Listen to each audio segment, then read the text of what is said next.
All right, let's get started. I just want to announce our Platypus Cambridge Primary Marxist Reading Group that's going on. So I'm going to post the link to that right there. So all the details, the syllabus, all the readings we're doing this semester, as well as the Zoom link for our reading group sessions, which are on Fridays at 1 p.m. You can find that by following that link. And if you're new to Platypus, please put your email address in the chat box and we can stay in touch that way. And anything else? I think that's it.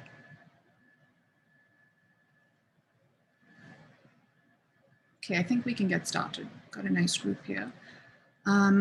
Hi, Pam. Hi, Laurie. Hi, everyone. Thank you for joining us. We're going to be, this is a teach-in, so the format is that our speakers, Laurie Rojas and Pamela Nogales, who are founding members of Platypus, will be speaking about the culture wars in the age of Trump and now Biden. And each speaker will speak for 30 minutes. Laurie, would you like to go first? Like you did the first time? Yeah, okay. Yeah, it's kind of set up in that way. Yeah, it makes sense. So our speakers will speak for roughly 30 minutes each, and then we will open it up for Q&A for about an hour. So we have a solid hour to answer questions and get a nice discussion going. Laurie is going to be focusing on the culture wars through the history of Platypus. And Pam is going to be situating that or talking about the culture wars within the kind of longer history of 20th century American politics. So we'll begin with Laurie.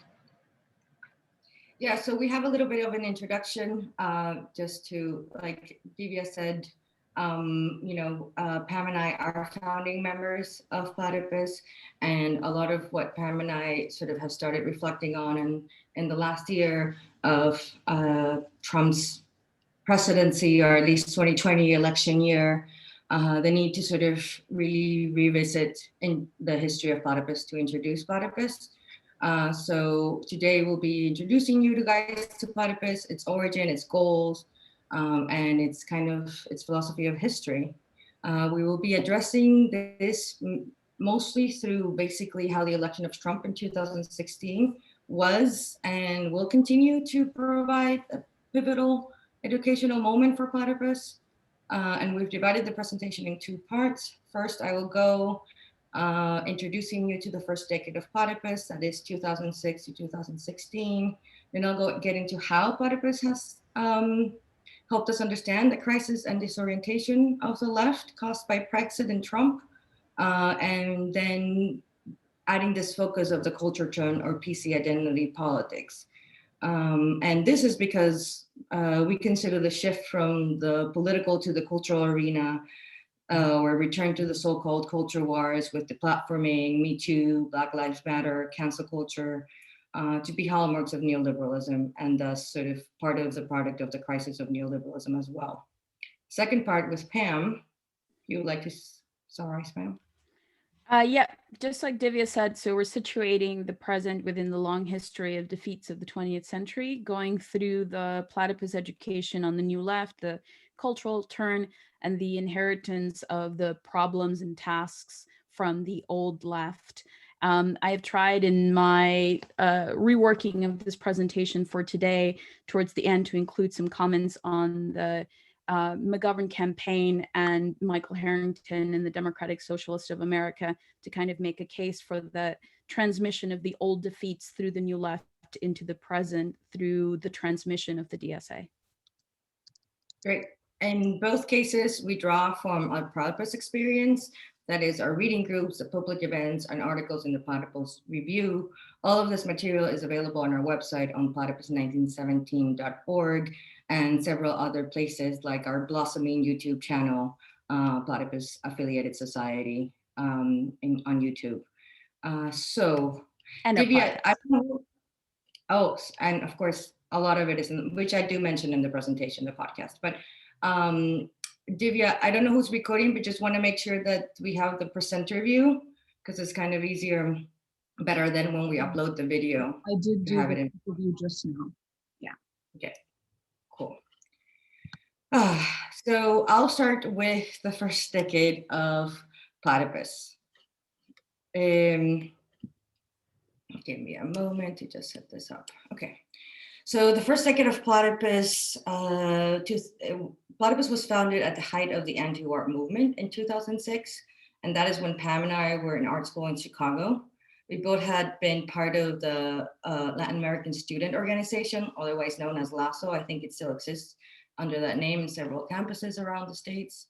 And Pam and I had basically been politicized or really inspired by the massive immigrant rights marches that we attended between 2005 and 2006 in Chicago. Then in the spring of 2005, I took a class with Chris Catrone, another founding member of Platypus, on Adorno and the culture industry. There we engaged with Adorno's Marxism, his critique of culture, and issues of the relationship of culture to fascism and communism. Then Pam also took a class with Chris that summer as well. And in these classes, Chris made us read Marx, Rosa Luxemburg, and quite importantly, a correspondence between Adorno and Marcuse on the German New Left, where they argued over the limitations of potential of the quote radical student politics of 1968. So this particular reading of the Adorno-Marcuse correspondence sparked some other students to ask Chris to lead a reading group on the politics of the New Left. Chris invited Pam and me, among other students, to participate, and this became the first Platypus reading group back in the summer of 2006. It was dedicated to reading what we call the symptoms of the New Left from a book called The New Left Reader. The book was published in 1969, basically at that major turning point of the New Left. Richard Rubin, an older founding member of Platypus, who had come up with the idea of the Platypus name with Chris, had found this book in a bookstore in Chicago. The anthology was dedicated to the generation of radicals known as the New Left of the 1960s, and it included texts from important ideological and organizational leaders of the New Left, such as Malcolm X, Louis Althusser, Frantz Fanon, Fidel Castro, Daniel Cohn-Bendit, Rudy Dutschke, Mark Rudd, and many others. So reading these texts side by side 40 years after they were published was a weird and life-changing experience for me and Pam and sort of those students of the first generation of the founding moment of Platypus. We really didn't know what we were getting into, but we became quite invested in this history because of everything that was happening around the moment of the founding of Platypus. So in hindsight, the hindsight actually provided from this 2006 historical standpoint, that is when the anti-war movement was in full force, the New Students for a Democratic Society were founded, and Pam and I both had participated in different leading bodies in the new SDS. These experiences really made us feel like there was something in the air, that maybe something was happening. It felt like there was just some enthusiasm in the air in this moment.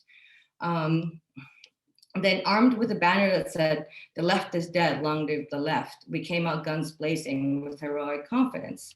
It felt like we were touched by the angel of history or the ghost of Marxism. We took nothing else for granted. We took no political positions as they would have been inconsequential. We only proclaimed, "The left is dead, long live the left." However, this moment came with a negative lesson. This moment also came with a negative lesson. History began to weigh like a nightmare on us the more that we were exposed to the so-called left and the more we learned about its history. The provocation, "the left is dead," began to feel palpable despite huge protests and the growth of student activism. We began to feel deeply ambivalent about the left as this slogan became more a statement of fact than a mere provocation, while at the same time, it strengthened our determination to learn more about the history of the left and its aspiration to move beyond capitalism. So that first deep dive into the history of the New Left in 2006 Starting Platypus amidst everything that was happening in the 2006-2007 moment allowed us to make some important yet troubling connections between the New Left and the moment of the founding of Platypus. Beyond the romanticization of 1968 that we experienced along sort of our comrades on the left, we found a lot of continuity with different ideas expressed in the New Left reader and the politics of the people we were meeting at the anti-war protests and in the new SDS. Some of these ideas were anti-authoritarianism and anti-intellectualism, a complete disregard for Trotskyism and Lenin, infighting over civil disobedience actions, red baiting against the Maoists, who granted were doing some weird stuff, bad decisions made because of identity politics, and so on. With an elementary understanding of Marxism, we saw that a lot of the problems of the New Left actually persisted and were not overcome or even recognized. In fact, the problems had gotten much worse. Because that history of the New Left had become so obscure and opaque by 2006, even though there was romanticism of 1968, we could not really do anything about it in the new SDS. We tried and failed to intervene as Platypus in the new SDS because there was a very misplaced optimism at that moment. So any attempt to be critical was quickly shut down or not received at all, because either we were being too intellectual to raise historical issues or too authoritarian to try to lead the organization in any particular direction. I really can say that these kind of problems actually became worse over the course of the last 14 years. So this was the way that most people that founded Platypus began to understand the historical problems of the left, that is through thinking about the New Left of the 1960s and its relationship to the founding moment of Platypus. Our working Platypus, hosting reading groups, hosting panels, publishing our monthly open submission publication, the Platypus Review, enabled us to connect our moment with the history of the left, and thereby allowing us to experience the birth of the millennial left actually as a moment of potential opportunity that was quickly dispelled. One of the main features that makes Platypus unique is that it is a project that was born out of this recognition that the left is dead, right? That is, that the left has ceased to be a political force with utopian aspirations. And so the left has been completely unable to keep up with historical crises and thus changes in capitalism itself, because it's failed to sort of deal with its own defeats and failures. So we consider this recognition of regression Platypus's most important point of departure. In practice, what this means is that we've tasked ourselves to recover the history of the left, or a Marxian philosophy of the history of the left. So we think that it is necessary because the history of the left represents our theory of the present. It allows us a means of understanding and thus potentially changing the course of history. It also expresses, the theory of regression also expresses our foundational insight that the circumstances we face represent only the latest iteration of a long series of regressive repetitions. The present suffers from this kind of unmastered history. History does not simply repeat itself in the present, but disintegrates in and through its seeming self-reproduction. Furthermore, with this left-centric view of history, we could see how through the course of the New Left of the 1970s and 1980s, the left made repeated concessions and ended up liquidating itself into the Democratic Party over and over again. By liquidation, I mean what we call when the left abandons its political goals and principles by aligning itself with liberals or reformists, or because it dilutes itself into believing that it can push the most powerful political party in the world to the left, but instead it abandons its own principles in the process. So our education on the New Left in the moment that the left was much stronger, bigger, diverse, active, and international than right now, allowed us to understand and make informed judgment about our moment, that is, the birth of the millennial left was a missed opportunity. Why? Because our moment fell way below the threshold of the New Left, while at the same time, it did not see that the New Left had failed, mostly due to self-inflicted problems. It is a very typical thing in Platypus to sort of recognize that when we still have New Leftists on panels, right, the New Leftists still carry a certain kind of consciousness of history, like people like Leo Panich represent that, but really the millennial left does not carry anything remotely close to this kind of consciousness of history that the New Leftists had. So the millennial left outside of Platypus was refusing to learn from history. That was one of the big reasons for us to really seeing how it was born, stillborn.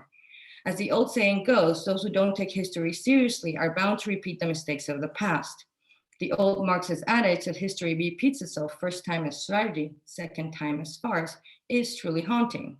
We could see the millennial left as a reproduction and a continuation with a difference that is a degraded form of the new left.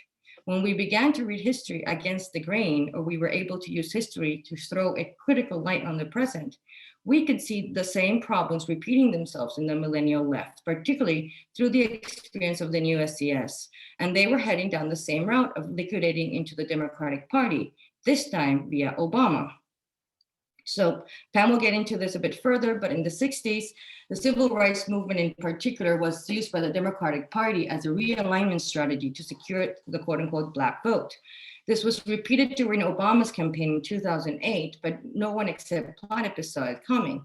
When Obama got elected, even the most radical people in the new SCS refused to protest the election of a Democrat on account of him being the first Black president. Like in the 1960s, the left in the early 2000s allowed itself to be misled by the Democratic Party's campaign promises. Obama ran as an anti-war candidate, but actually became known as the drone president because of the exponential growth in airstrikes during his administration. Obama promised to pass a popular labor reform called EFCA, the Employee Free Choice Act. But instead, and I know this because I helped, Obama used this to get labor unions to send their members to campaign door to door to get the vote out in Black working class neighborhoods in swing states such as Indiana and Michigan. And it worked, he won. I remember being in downtown Chicago on the SAIC campus the night Obama won.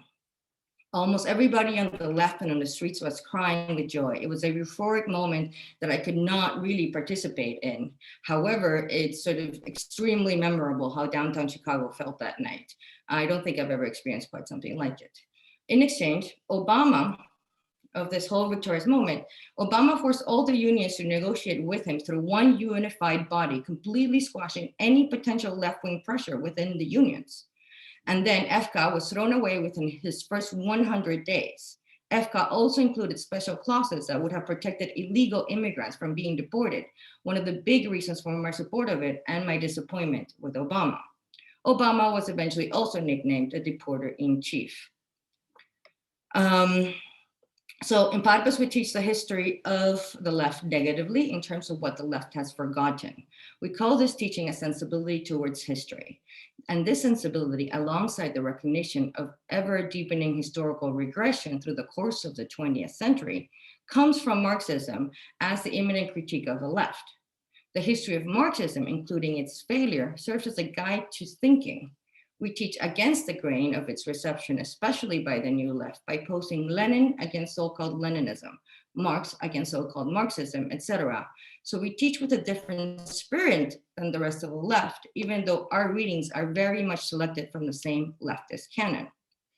But we're not just negative about leftists because they're insufficiently Marxist. Rather, the left is itself a negative image for us. How can we make its defeats and its death a teachable moment adequate to our time? Right? We read the history of Marxism against the grain in order to pose these questions for the present, that the present seeks to avoid. So we also raise Marxism itself as a question rather than an answer. Marxism's self-understanding and its failure leaves a whole different set of questions, such as why is the world the way that it is, and what should and can and must be done about it? Or what is this worldview that informs our understanding of our moment? What was Marxism? Will we ever really know the answer to that question?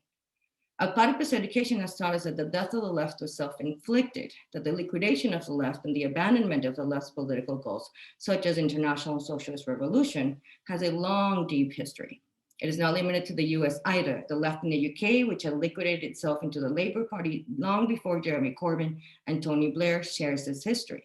The liquidation of the left into establishment parties has been happening repeatedly for at least 3 generations, possibly a problem that goes all the way back to the Social Democratic Party of Germany voting for work credits in 1914, or even deeper into Marx's own time. But now this regression is happening in an even less tangible form than with the new left.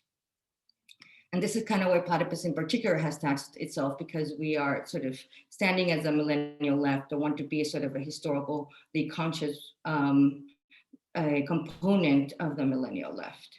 So a left-centric view of history is what we propose, which also accounts for the way that the left has shaped world history. from Rosa Luxemburg Jr.'s pamphlet from 1915, where she argues that the workers' movement and Marxism itself needs to take responsibility for World War I, she recognized that the war was a product of Marxism's and the workers' movement's growth and development over the course of the previous 40 years.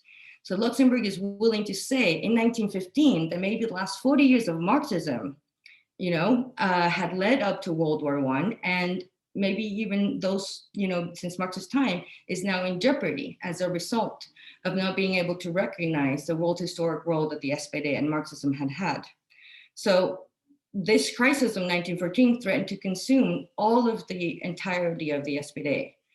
But today we have the defeats and failures of the left of the entire 20th century to account for, and the changes in capitalism that the leftist consents have produced.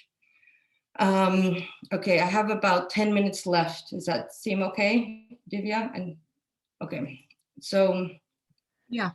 If I'm speaking too fast, also let me know, please. So Chris Cutrone, who published several pieces critical of the left in the Platypus Review, articulated how deep this problem went in a 2009 article titled Symptomology. The crisis of post-Fordist neoliberal capitalism points not to the end of neoliberalism, this is in 2009, but rather to its transformed continuation. We will be moving into a period in which are accumulated and reconfigured the historical legacies of all previous periods of capitalism, that is, the liberal one of the mid to late 19th century, the era of monopoly capitalism and imperialism of the late 19th to the early 20th century, the Fordist era of high middle 20th century, and the neoliberal era of the late 20th century. The question is whether this compounding of the problems of capitalism since Marx's time makes it more politically and theoretically intractable. So now 2016, at an inflection point that marks sort of the end of the first decade of Platypus and the beginning of the second decade of Platypus, but also marks, right, this sort of inflection point of the crisis of neoliberalism with the Brexit vote, with Trump, with Corbyn and Sanders' socialism. Of course, Platypus's first decade had the experience of Occupy, and up until the rise of Bernie Sanders and Jeremy Corbyn, we saw multiple examples of how the millennial left was stillborn. From the moment of our founding and still to this day, our experience has shown that history ceased to weigh like a nightmare upon the brains of the living, but only because the living has ceased to dream. Perhaps Platypus is the only exception. In his 2017 article, The Millennial Left is Dead, which a lot of what I'm saying is really trying to advance from, Chris published this piece on the occasion of the 100th issue of the Platypus Review.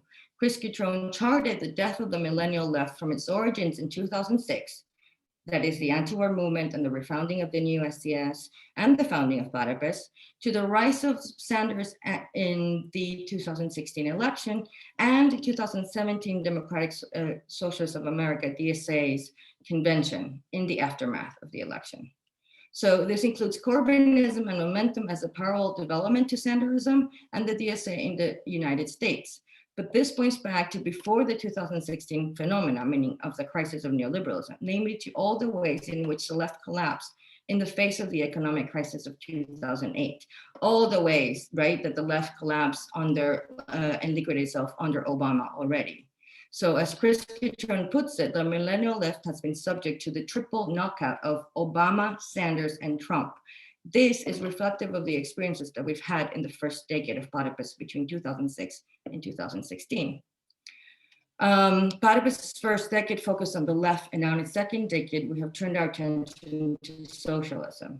It is not so much the abandonment of the question of the left that in this sort of post-2016 moment, it is, however, stressing the importance of concentrating on the question of socialism, precisely because of the Corbyn and Sanders socialism representing the sort of one half of the crisis of neoliberalism. So it is I would say this emphasis of shift from the left to socialism in the second decade, it is still a refinement of our emphasis and our approach to the left. However, it allows us to focus on Marxism a bit more clearly. and on socialism, since socialism conversation has quickly receded into the background already. Like we have the SBS Shit Platypus Says podcast episode on the election in November, where it's clear that all the socialists that were supporting Sanders have now really just abandoned any question of socialism, and we're just ready to vote for Biden, even though they had a lot of ambivalences about it. Even the quote unquote issue of the welfare statism of Medicare for all, as one example of this quote socialism, is not even on the horizon in the middle of a global pandemic that has caused more than 1.6 million deaths. Although the left saw Sanders and Corbyn as its greatest opportunity in decades, the left's turn to socialism has already run its course. Thus, it has become more important to inscribe our founding moment, and what remains valid is, of course, the significance of Marxism. In reality, the last 4 years were not about socialism, but about capitalism, about our ability to interpret the present and grasp, however dimly, continuity and change in the present. The task is to grasp the new, however conservative and reactionary it may be, even if we have no way of directly fighting against it.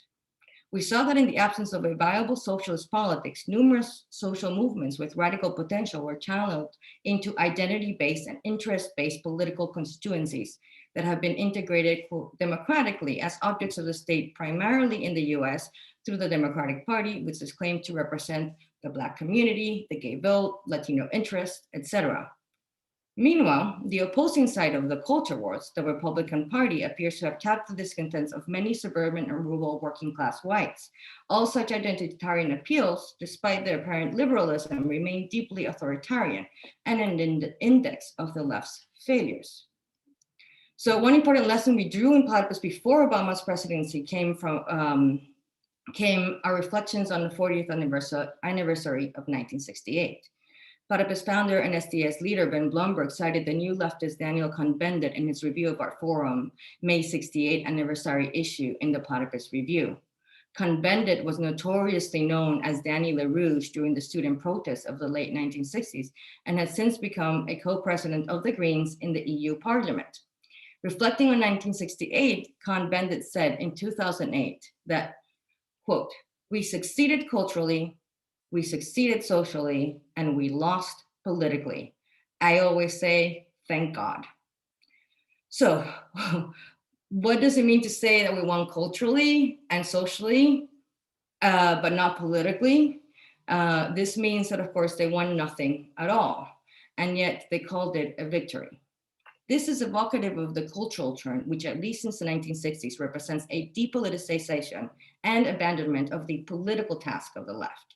It should come as no surprise that the so-called left was going to double down on identity politics in the face of the liberal shock and disorientation in the wake of Brexit referendum and the election of Trump.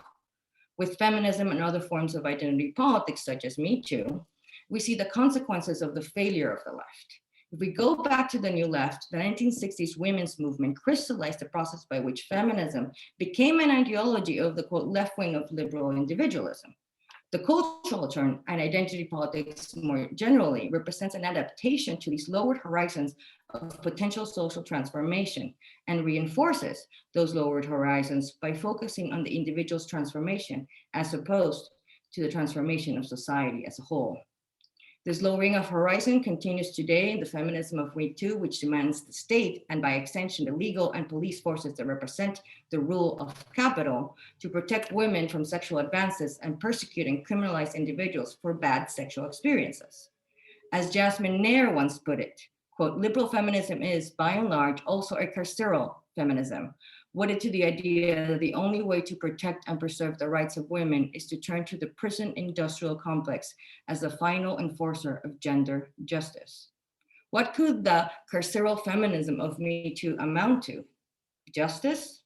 A few men going to jail, several men losing their jobs and exiled from society. But sexual freedom is a broader, long-standing discontent with capitalism, which has been expressed either as demanding more sex, as in the sexual revolution of the 60s, greater sexual freedom, or demanding less sex, that is, protection from sexual advances and recrimination and persecution for bad sexual experiences.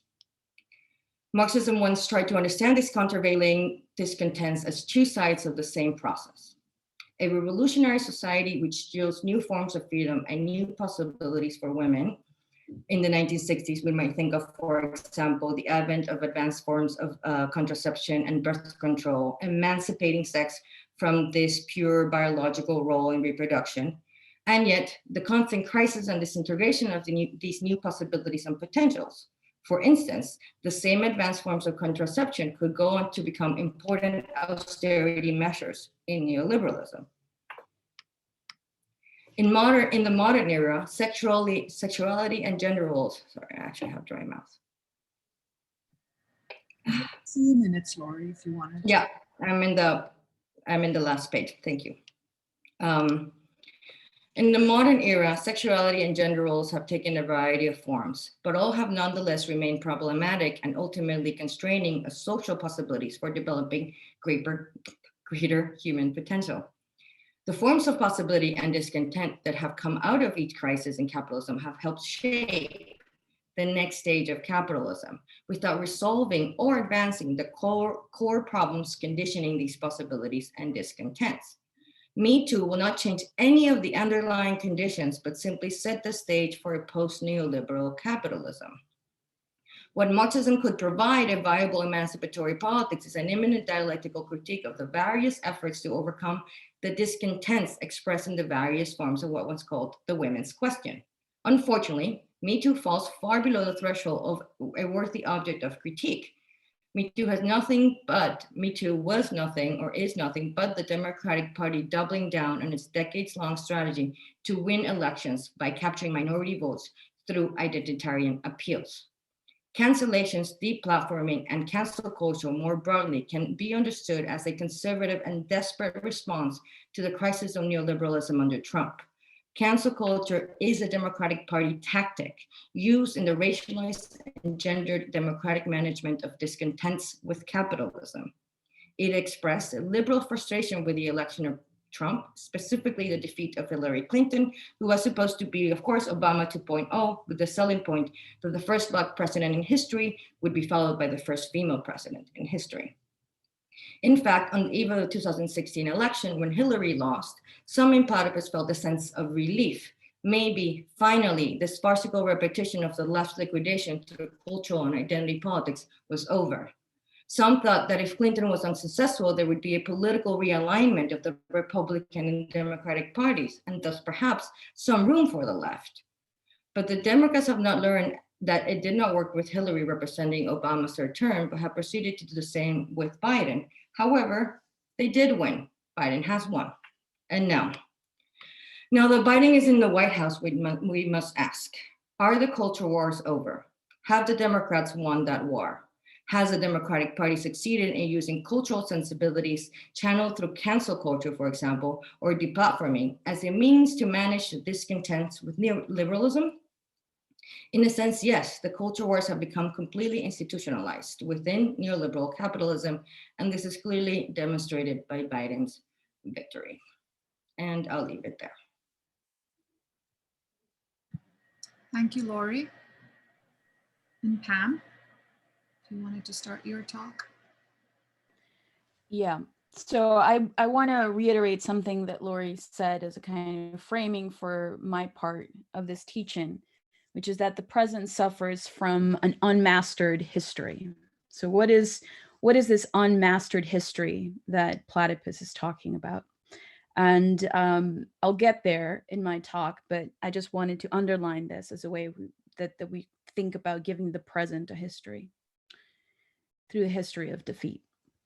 So today, anti-civil society revenge fantasies under the guise of justice provide an outlet to the hopelessness and despair festering after the 2016 election of Trump. In this new public discourse, Blackness is to be protected from appropriation. Female sexuality is a passive victim to a pathological male sexuality, and we must all fight the bigoted cis white male cop inside of us. But this unseemly Twitter reality offers little for emancipatory politics. Like in the election of Richard Nixon and Ronald Reagan, the left is once again looking for culprits and finding it in the bigotry of the voting public. So in the 1960s and 70s, New Leftists attributed Nixon's 68 victory to the prevailing white skin privilege of the working masses, with some dating its origin story as far as Bacon's Rebellion from 1676 to 1677. Reiterating this white supremacy thesis after the 1980 election of Ronald Reagan, whiteness studies, which is still around in academia, these academics argued that America's perennial problem was again to blame for the election outcome. So the argument here is that this shows a kind of blindness in assessing the role of the left and its political defeat in the trajectory of the 20th century that played a role in this political regression that we're faced with today. So who is to blame for the catastrophe of 2016? Who is to blame for the crack up of the neoliberal order, the loss of employment, and greater political instability? At the outset of the Hillary Clinton defeat, public outcry denounced white American women who voted for Trump as complicit with white male supremacy. In the new cancel wars, the finger points back to the public's biases and tabooed thoughts as the source of the problem. In our lifetime, cancel culture marks a turn against the civil subject. It punishes the culprits as reparation for centuries of historical wrongdoing. But this false resolution masks the present political degeneration, which we have yet to truly understand and therefore cannot change. So cancel culture seems to have a hold on the popular millennial imagination as a new form of radical practice. Cancel campaigns are tactics deploying social media bullying to displace people from positions of power for their racist, sexist, homophobic, transphobic, etc. behavior, all in the name of justice for a community. So for example, Black women, gay people, etc. Right? Give these communities a voice, fight for their justice. It is a means to deplatform the culprits, that is, to block their capacity to speak freely in the public sphere. While civil society requires the free exchange of ideas, today's liberals are divided on who gets to speak. Accused racists, sexists, homophobes are out. Cancel culture expresses a kind of frustrated liberalism, a liberalism at odds with its very conditions of possibility, the use of public reason. According to this perspective, free speech has become a liability because it may give reactionary perspectives a hearing. In response, liberal activists have rallied to exclude conservatives from university events, outing people for their opinions on social media, and calls to censor art and the call to censor art that it considers offensive. So all of this is sort of part of the same culture that we're calling this frustrated liberalism. As of late, cancel campaigns have also targeted regular people to oust them from their jobs. And this reveals a kind of truth of this problem. Twitter activists put pressure on hiring institutions by calling out employers for hiring of promoting sexist, racist bigots, encouraging woke capitalism through the mass mobilization of shame and fear. So the crisis of neoliberalism manifests today as a tribal competition over jobs cloaked in a progressive agenda. So it's a form of labor discipline, but it's been repackaged as a kind of woke millennial progress. Cancel campaigns aim to give marginalized people a seat at the table and promise to establish a moral threat to employers in order to better allocate who gets what. It is still about jobs, jobs, jobs. Who should get them, who shouldn't, who gets to hire and fire people. Calls to buy Black in support of BLM protests did not signal the co-optation of the movement. Rather, they expressed the underlying harmony between the managerial ideology of neoliberal discontent with the millennial left's resistance politics, right? These were one and the same. Whatever frustrated libidinal energy poured into the streets over the summer of 2020 has now been reintegrated into the current social order through the aesthetics of cultural radicalism, and as of recently, by a smiling face of Pamela Harris. So within this world, Beyonce and the Black Panther Party are now two sides of the same coin. Or I guess NWA and Kamala Harris are like two sides of the same coin. This token or aesthetic egalitarianism, wherein representatives of a community are chosen on the basis of their authentic cultural experience to speak on behalf of the rest, was built on the inherited ideas of the cultural turn in the late 60s and early 70s. But it has a deeper history. It started in the 1930s with the New Deal, in which the Stalinized Communist Party played the same part that the New Left did later, creating a new layer of labor bureaucrats and petty bourgeois Democrat ethno-cultural community constituent organizers. The prehistory of the cancel wars is the left's accommodation to its defeat in the 20th century, which today's millennial left has inherited unconsciously under the guise of liberation. So this is a theme in Platypus and how we read the history of defeat, that there's a reconciliation or a sort of reintegration of this defeat as progress, right? And this is something that we think is important to recognize or call out when there's a concession to defeat and then later it's called a win.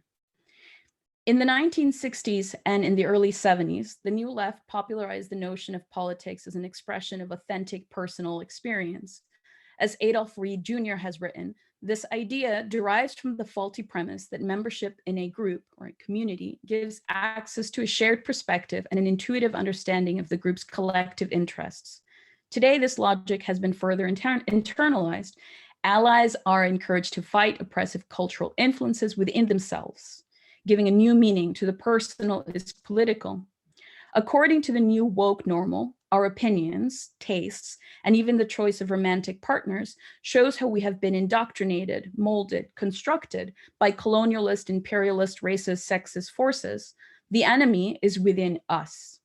A friend of mine recently recounted that after matching with a Black woman on Tinder, she sent him a link to her PayPal account because she said that a donation to her reparations fund was a precondition for their first date. Right? So this is the way that it manifests in a kind of everyday millennial culture. The personal is political has turned into an avoidance of politics altogether. We might even say a confusion of what politics ever was.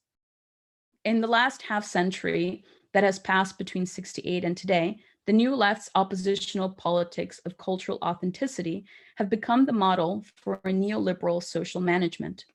Racial or gender democracy has been established as a way of managing discontents in capitalist society. A narrative of inclusivity helps to channel anxieties about who gets what back into the status quo. A celebration of Blackness, Latinx pride, and gender diversity is at the forefront of the corporate world, while at the same time, political opposition to the billionaires and millionaires calls for more inclusivity and representation. Both sides actually agree. While the concentration of poverty in Black neighborhoods, mass detention of illegal immigrant laborers, and unequal wages between men and women persist. Throughout the 20th century, the transmission of the task for human emancipation has been interrupted by holdovers from previous battles passed down, often in distorted form, from previous generations to the next.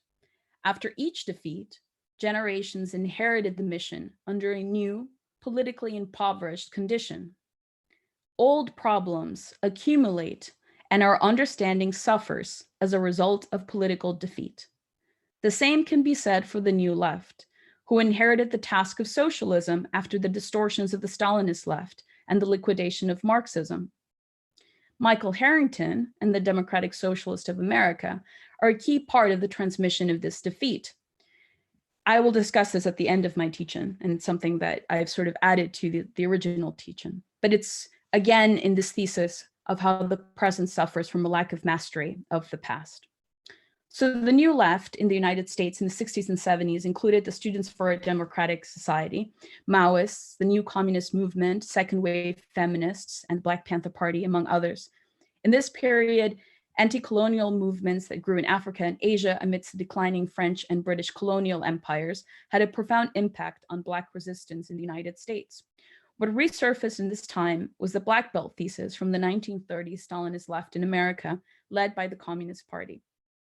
This Black Belt formula was first developed in 1928, and it was instated as the official party policy in 1930. The idea was that the Black population in a portion of the United States constituted a nation within a nation, communists were compelled to advocate for the national self-determination of the Black Belt. The thesis was elaborated during the same years that Stalin's theory of socialism in one country naturalized the nation state as the organic boundary for revolutionary politics. Here we already see a reversal. For Marx, the revolution was by necessity an international fight for socialism. Yet already in the 1930s, what would have been seen as a defeat from the standpoint of the mid-19th century is here presented as a victory. The New Left reached for the Black nation thesis just as it was coming up against the limits of the civil rights movement. This was the birth moment of the New Left, when self-proclaimed radicals pushed against the limits of liberal reform. The civil rights movement had done away with de jure racial segregation, and voting restrictions for Black Americans, but Lyndon B. Johnson's Great Society reforms failed. Poverty and unemployment persisted, and some of the same liberal reformers who helped pass legislation against voting restrictions and racial segregation had, on the other hand, supported the Vietnam War. And the Vietnam War has a rather disorienting effect on the left. And it's in part from this disorientation that the Democratic Socialists of America are born out of, in response to this kind of fractured New Left out of the confusion of the Vietnam War, which Harrington himself is a part of. The New Left was born from frustrations with the liberal political leadership. It pushed against the limits of the administered society inherited through the New Deal. So it has a kind of anti-statist bent in its origins. In their efforts to create a radical opposition to the liberals in power, they reached for oppositional ideologies. What they found was the idea of Black self-determination. Quote, ideological issues posed by Black nationalism were rediscovered by the New Left in the 1960s. So wrote Ben Blumberg in the Platypus Review in 2010. But because this younger generation failed to address the theoretical failures and political impasses of the old left, they ultimately ended up reproducing the same ideological shortcomings. What the New Left found was an attenuated form of ideology relevant, albeit in problematic ways, to historical, socio-political, economic, and cultural conditions that had since undergone a significant change. So what Ben is describing here is this kind of lagging behind by the left of reality, of social relations, that they've now inherited ideological problems and are projecting categories of social being and thinking onto change social circumstances. The New Left found ways of thinking about the challenge of race and racism that corresponded to the period of the 1930s and 40s, characterized by a segregated industrial workforce, which was superseded by the civil rights movement. This temporal lag between political reform and changes in capitalism also characterized the delayed March on Washington for Jobs and Freedom from 1963. This march was supposed to happen in the 1940s, that is before the integration of the industrial working class. Perhaps in the 1940s, the march could have consolidated the social forces for an independent socialist party. But this was too risky at the time, when the Democratic Party was bound by the New Deal coalition, a progressive capitalist alliance of liberal capital with middle-class conservatism, which communists in the United States helped to consolidate under the Popular Front.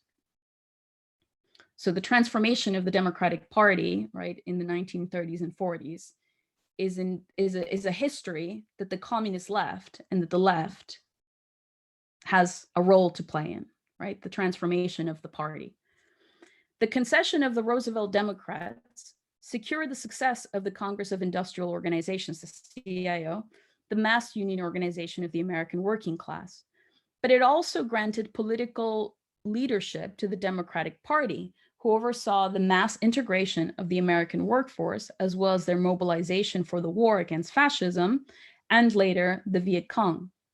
It was under the Stalinist Popular Front when communists became cheerleaders for FDR's New Deal, working closer to the Democratic Party than any previous American radical could ever have imagined, leading to a subjugation of organizational labor to the state. The People's Front was defended at the 1935 Seventh Congress of the Communist International and was predicated on the Communist Party's self-censoring in order to maintain unity. Notably, the communists expressly shut down anything that could harm the war effort, including Black organizers like A. Philip Randolph, the head of the Brotherhood of Sleeping Car Porters, and among the original architects of the March on Washington. Popular Front policy had led the communists for the first time to treat the official women's movement leaders and official Black community leaders as legitimate representatives of group interests, wholly separate from the class interest of the working class.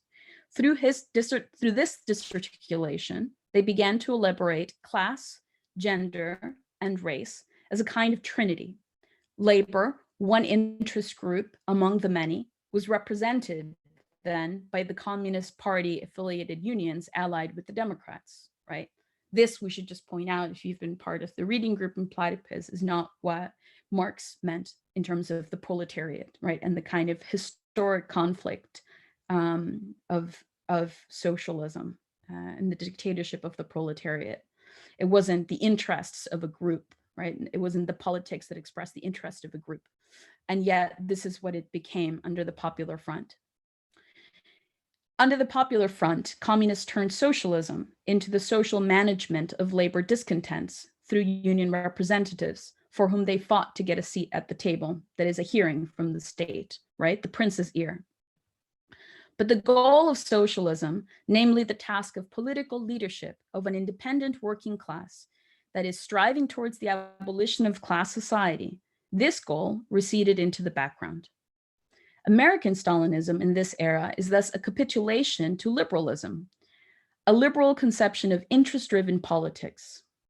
When today's millennial leftists call for a New Deal, they commit the same error. Both neo-social democracy, this contemporary nostalgia for the 1930s and 40s among the millennial left, and the frustrated liberalism of cancel culture are two sides of the same problem, right? They're the interest group driven conception of social relations. They're fundamentally frustrated liberalism. By the 1960s, the permanence of unemployment meant that some people still had to be at the bottom of the pile. And the structure of unions as seniority-based job trusts also meant that comparatively new recruits were sacrificed. The problem of racism persisted, but underwent a transformation as a result of the success of the CIO and the Bonapartist turn led by the American communists. Within this context, the New Left's call for independent Black organization had acquired a new meaning. Black power explicitly rejected integration and marked a retreat from the original goal of a unified working class against capital. Soft versions of Maoism emerged in the later 1960s as a kind of anti-colonial internationalism. The Maoists retained the idea of the Popular Front, but also borrowed what they understood as creative Maoist ideas for class consciousness. The Black nation thesis figured for the New Left as a form of anti-imperialism, a colonial struggle at home, right? It's one way that you could bring the war home. The New Left also inherited a hardened concept of the labor aristocracy and saw the trade unions as an irredeemable privileged caste. And there was a kernel of truth in this perspective. The unions, with the help of the Communist Party, had sold out the workers to the state and facilitated the suspension of strikes during the World War. And in the New Left years, the head of the AFL, George Meany, was a staunch anti-communist who enthusiastically backed the war in Vietnam. Part of this disorientation of the left under the Vietnam War, right, is this the siding of labor. This kind of, Meany was the sort of union bureaucrat of union bureaucrats. In the 1970s, to bring the anti-colonialist struggle home, New Leftists adopted consciousness racing methods borrowed from the Chinese Maoists. Through the women's movement, they imported the organizational practice of speaking bitterness, which called for tapping into personal trauma as a way of understanding one's oppressed social condition. This was an important organizing tool for Chinese Maoists who used it in the mass mobilization for the civil war against the nationalist government and the political organization of peasants in land reform campaigns. By tapping into peasants' personal trauma, Maoists were capable of building a common bond among ideologically disparate peasants' population and gain their loyalty to the party.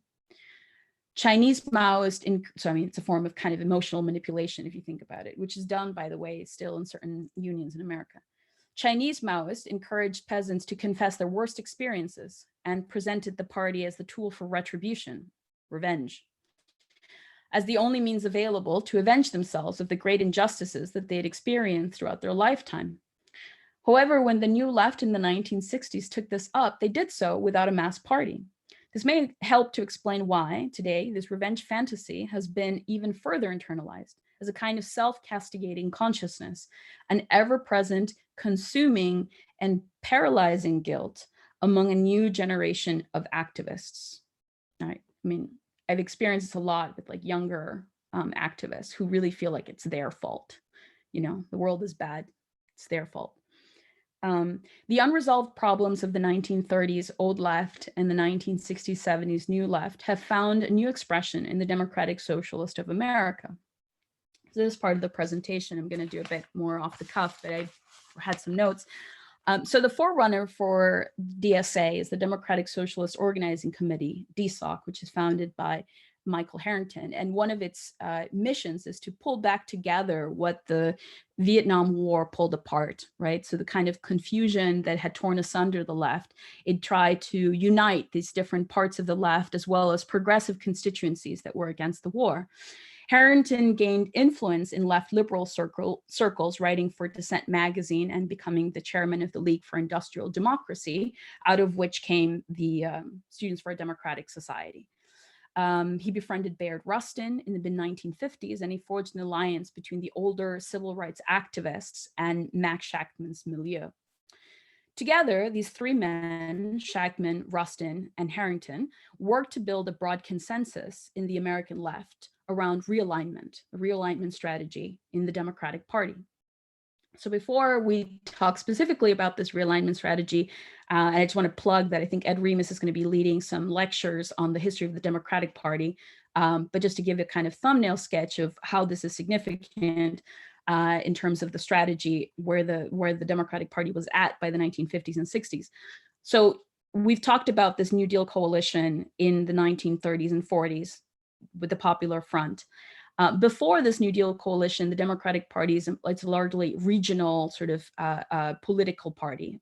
It's sort of Southern political party. And through the New Deal coalition, after the devastations of the Great Depression, the capitalist class is split, and part of it sides with FDR. And so they welcome FDR's reform as a way of managing the crisis. And this leaves a quote unquote opportunity, question mark, for labor, right? In which CIO is then capable of getting a seat at the table through the leadership of the Communist Party. This New Deal coalition then is a sort of looming presence for the millennial left, who sees the 1930s as a kind of high point of the American communists. During the 1950s, into the civil rights movement under LBJ, there's a further transformation of the Democratic Party, where the Southern Dixiecrats are pushed out, and there's a kind of incorporation of the progressive agenda of civil rights activists. There's a couple of films that we show in Platypus that are very helpful in unpacking this history. All the Way with LBJ, I believe, is one of them. And I would recommend that you look at this movie. It has a very good way of covering this part of this history. So from this transformation of the Democratic Party, and by the way, this is the first moment that people start to call the Democrats the left. And this is the moment where the black vote is won over by the Democratic Party. Because of course, before that, you have Black people are obviously in support of the Republican Party, it's Lincoln's party. But this creates a shift in the 1950s and 1960s.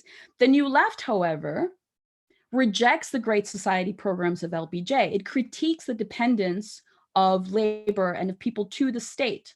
And in that sense, we could say perhaps it presented an opportunity to challenge the kind of Bonapartism that had been accepted in the 1930s and 1940s. So what was made of this opportunity? This realignment strategy that was pushed by Rustin and Shachtman and Michael Harrington essentially what they wanted to do is separate the Black working class from the Black middle class. They wanted to separate the working class from the conservative, that is, from the democratic labor bureaucracy. Right? They were partisans for some of the factions against others in both the civil rights movement and the labor movement, right? So they would have been against Meany, the pro-Vietnam War AFL leader, for example. So what was the wager there? The wager was that in trying to make the Republicans more consistently conservative and the Democrats more consistently progressive, the difference of socialism from both could be located and pursued.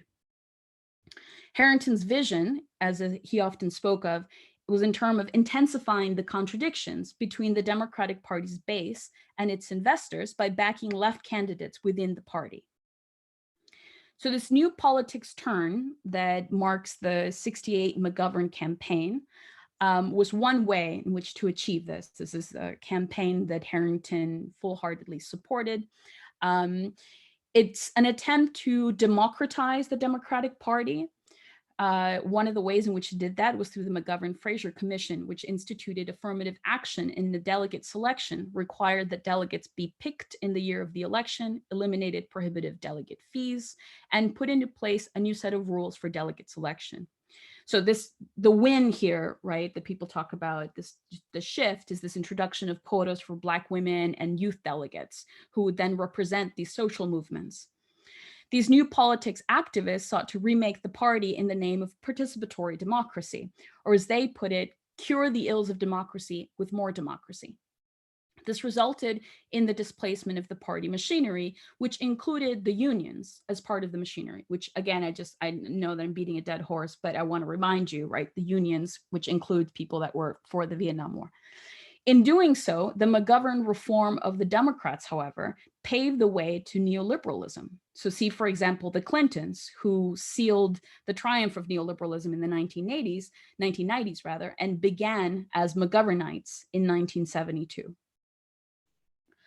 The DSA, which comes out of DSOC, this organization was founded by Harrington. The DSA is founded in 1982, and it's through this kind of institutionalization of the new left, this kind of, and what has now become a kind of institutionalization of this realignment strategy, despite the fact that the realignment strategy failed, right? That what pushing the contradictions within the Democratic Party means now is obscure. It doesn't actually correspond to what the Democratic Party is. You know, the Republicans and the Democrats remain a kind of mixture of conservative and progressive elements, right, to this day. So what it means to have a kind of realignment Harringtonian strategy is confusing, and it's even more confusing when people in the DSA say things like the Democratic Party is not really a party. In any case, the DSA is the largest and most influential organization of self-described socialists, which reached a new height after 2016 when the Democratic Party sank their presidential candidate, Bernie Sanders. I just want to read a quote from one of Chris's presentations, which I recently returned to from 2019. It's titled Redeeming the 20th Century, where he kind of calls the death of the millennial left, and I want us to pay attention with how he characterized this death. He says, "The statist turn of the millennial left fails at this in its clinging to the established prior forms of neoliberal capitalism embodied by the existing Democrat and Labour parties, Labour Party UK, which will be as slow to change as they were in the face of the neoliberal shift beginning in the 1970s. They didn't complete their turn for another 20 years in the 1990s. The millennials will learn through the defeats now how to adapt to capitalist politics in the long run." So was '68 an opportunity?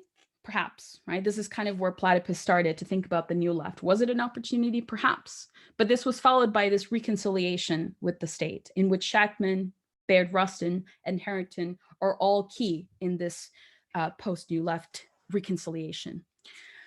And the DSA inherits this problem. So what Laurie and I experienced was the farcical repetition of this history. from the Iraq War, right, from the Second Iraq War in 2006 to the present, as kind of reconciliation with the state after the anti-statist protest of anti-Iraq war through Obama, right? So I have this very vivid memory of being in this like Cooper Union, like pizza shop, like demanding that we as new SDS have a week-long teach-in to protest against the Democratic administration, against the incumbent President Obama, and one of the leaders of new SDS saying, there's no way that we are going to oppose the first Black president of the United States. So we are stuck, it seems, in Platypus. We have repeated problems, and the question is whether or not we, through our organization, can point beyond them. It's clear that the Democrats did not learn their lesson in 2016 when they doubled down on identity politics by presenting Obama 2.0, Hillary Clinton, as their presidential candidate.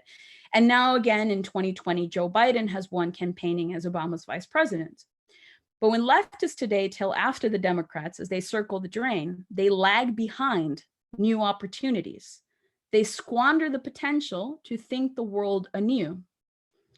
Of course, things can always get worse. However, the real tragedy is that those who aspire to build a left have given up the little that they can do to try to understand the present rather than be mastered by the accumulation of defeat. So this understanding of the present is the task of our generation, the millennials, and it's why Platypus exists today. Thank you.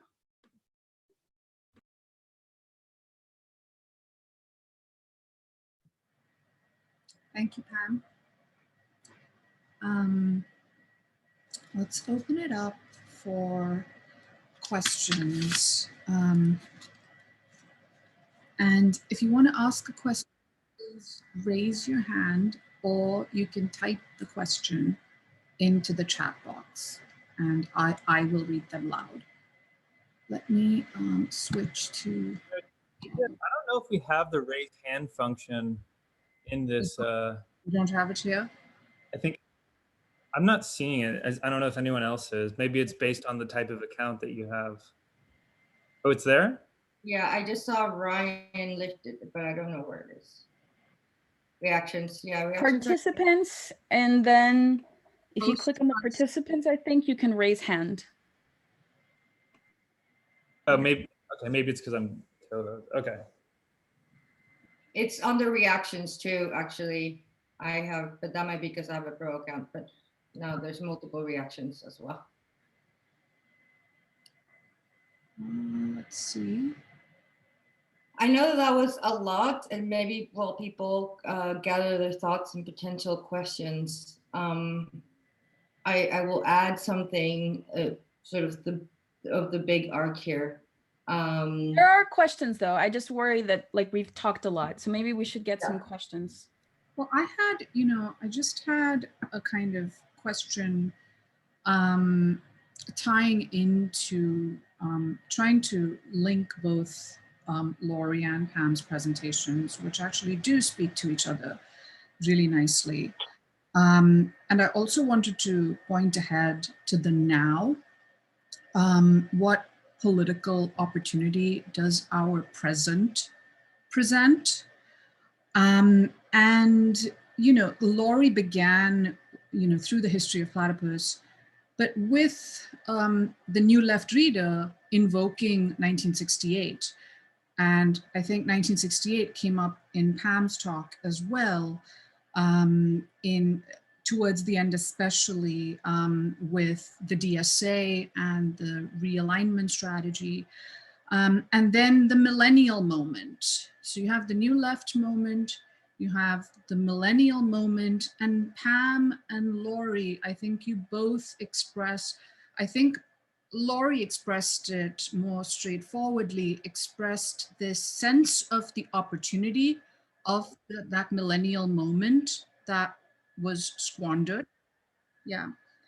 And I think, Pam, you approached that a little more historically with the mention of the institutionalization of the realignment strategies of the McGovern campaign, yeah, and the birth of the DSA. And I would just wanted to pose the question of the political opportunity of the moment that we've kind of hinted at, which is the cracking up of neoliberalism. So I think, Laurie, you kind of mentioned it, and we have mentioned it with the mention of 2016, Brexit, Trump, Corbyn, Sanders, Biden, as you know, for the lowering of the bar. And, you know, the question that raised for me was, what is the political opportunity of the present? Are we just doomed to lag behind social reality? And I just wanted to throw that out there to kind of just get your reactions on it. And I don't see, I still can't see the hands raised, so we'll figure that out. Maybe people can just use the little chat box. Yeah, use the chat box if you could, or just type your name in and I can turn to you. But yeah, either Laurie, or Pam, whoever wanted to go first. Pam, you want me?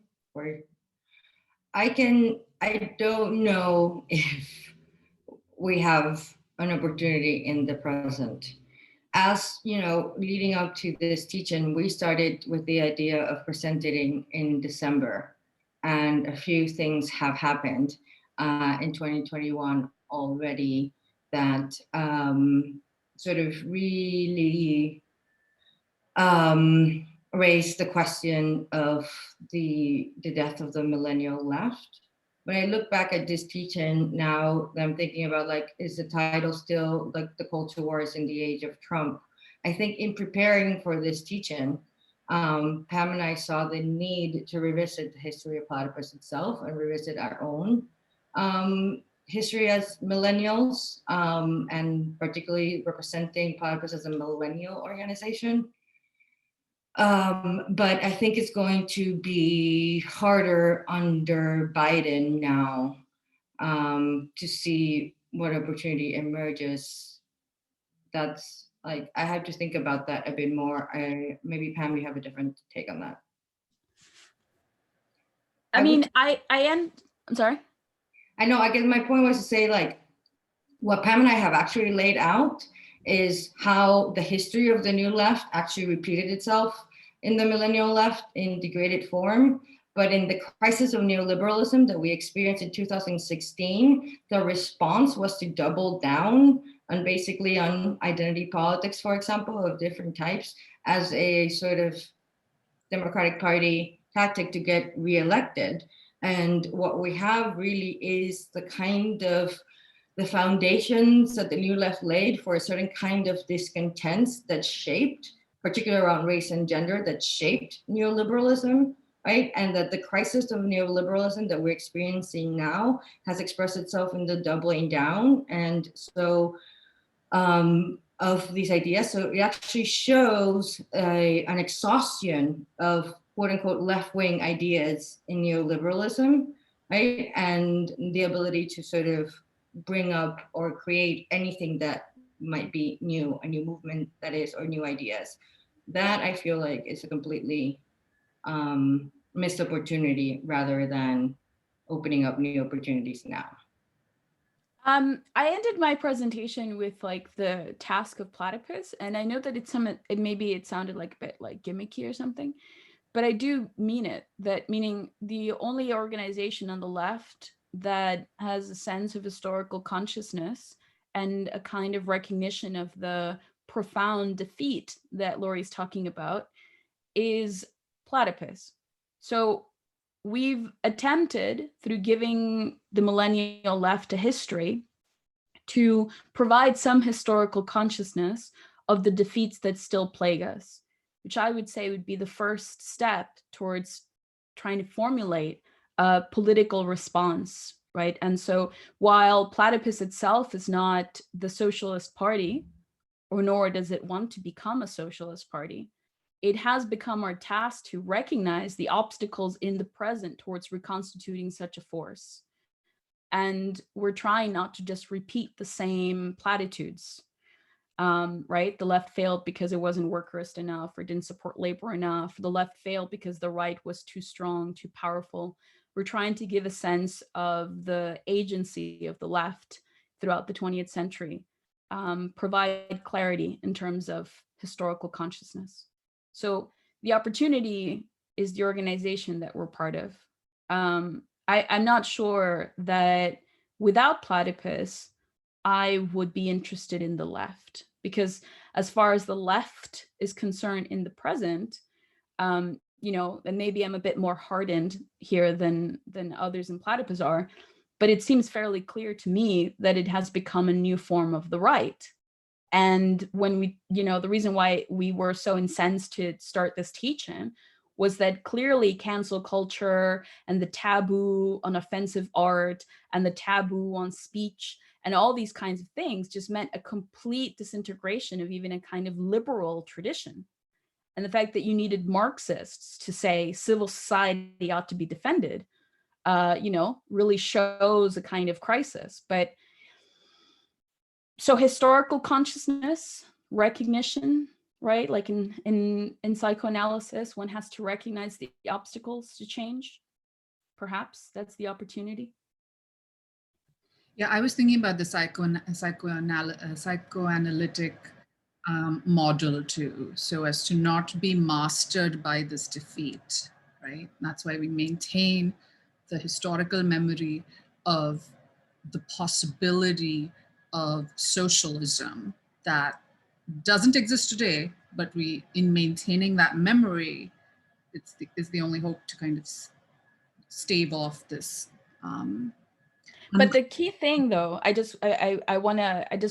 this is, I think, important, because we're not the Spartacists. So like, there's no way of actually sustaining the historical memory of the early 20th century socialists without recognizing the conditions of regression of the 20th century. And we always have to do this kind of, I don't know, like checking through pedagogy, right? Like, how is it that we're trying to maintain a relationship to this legacy of Marxism with still recognizing the conditions under which have led to the liquidation of Marxism? Otherwise, we're just gonna, you know, otherwise we should just be peddling the positive program or something, right? Like getting people to read like Leon Trotsky and signing up for the New International. Yep. I think we have a stack of questions. I'm going to turn to Will. You can unmute yourself, Will. Great, thank you. So I actually have two questions, I guess one for each of you, each inspired by your presentation. So for Laurie, the question has to do with the Platypus slogan, "The left is dead, long live the left." And basically, I'm curious about how that's changed for you and for Pam, maybe, in terms of how the contemporary left since 2006 has responded to that provocation and how it relates to the culture wars. And then for Pam, I have a question about the term separatism, which you didn't use at all, I don't think, but I'm curious, you know, how does the left today rationalize an accusation of separatism, especially racial separatism, which you linked back to, you know, the Black Nation thesis going back to the 30s, but maybe today we can see the right using this accusation of separatism against the left. But, you know, we can imagine critical leftists, maybe Platypus even, using that term of separatism, cultural separatism, whatever. But I guess I'm just curious what you think of the term separatism and whether it's a helpful way of thinking about this issue today. So the question of, yeah, the left is dead, long live the left, and the tractability with the culture wars, and then the second thing about separatism. But Will, can I just ask you to clarify, like, so separatism as an appropriate term for what specifically? For specifically racial communalist politics that the right or critical leftist organizations accuse today's left of.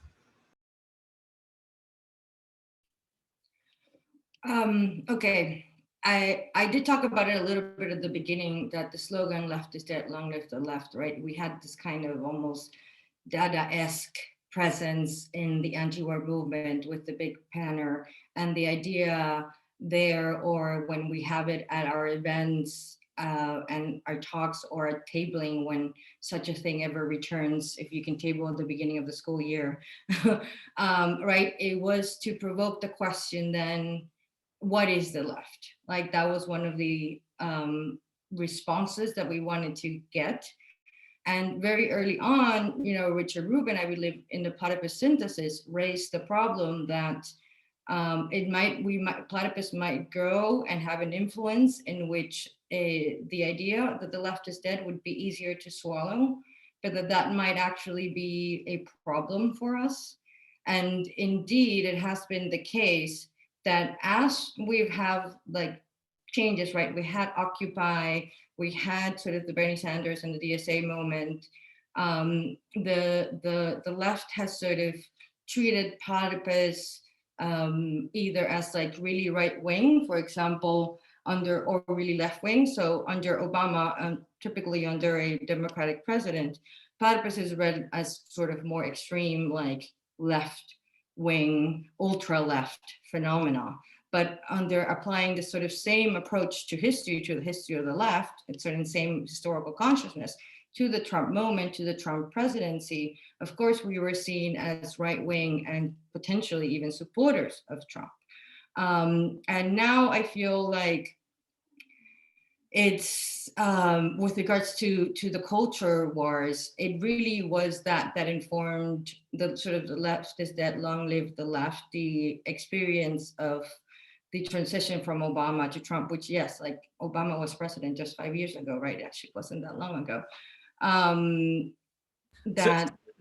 think I'm curious about like how it felt, because so I went to like a Bernie Sanders rally here in Boston, you know, pre-election just last year, and I was holding up the Platypus sign, "Left is dead, long live the left," and I felt like a grim reaper. Like I think people were scared of me. And like, I guess I'm just curious, I don't know if you all have done this in recent years the way you did back in 2006, but like, did it feel different? We were definitely like not physically attacked, but verbally attacked by different organizations as a result of that. I really don't think that organizations feel that compelled now to attack us for this slogan. I feel like people have gotten soft on Platypus. And you have to imagine it's entirely different, right? Like Platypus was begun in a sense by me and Pam, like Soren actually, who was here, was part of that initial moment as well. And now, like for us, it was this idea of making this perspective present to influence the conversation on the left. But now Platypus is quite an established organization internationally, and the influence of the left, I would say, is much, I guess, maybe less present with sort of students. Students might still be more openly okay with the Democrats, which actually perhaps removes a bit of an obstacle or resistance to the idea of that the left is dead, long live the left. So in part actually is that we're hoping that with the new generation after the millennials, with Zoomers, we might be able to not have the same amount of obstacles to being able to bring this historical perspective to new young students. It seems like perhaps it's more possible now. I mean, Platypus has done pretty well, I would say, in these, I mean, we've grown a lot, right? So there is a sense even there that we are attracting a certain kind of student, young student, because they are sort of curious, they sort of can see where they might not be receiving the education that on the left that they want to receive in other organizations, and instead can recognize that they will get it through us, whether or not they become members, but they still interested in the education we can provide. I think before it was harder to, at the beginning, to really get kids interested in the general sort of Platypus approach than it is now. Yeah, but that comes with another problem, that like the phrase has kind of lost its power, right? And everyone's like, yes, the left is dead, we know, right? Like everybody is like, the left is dead.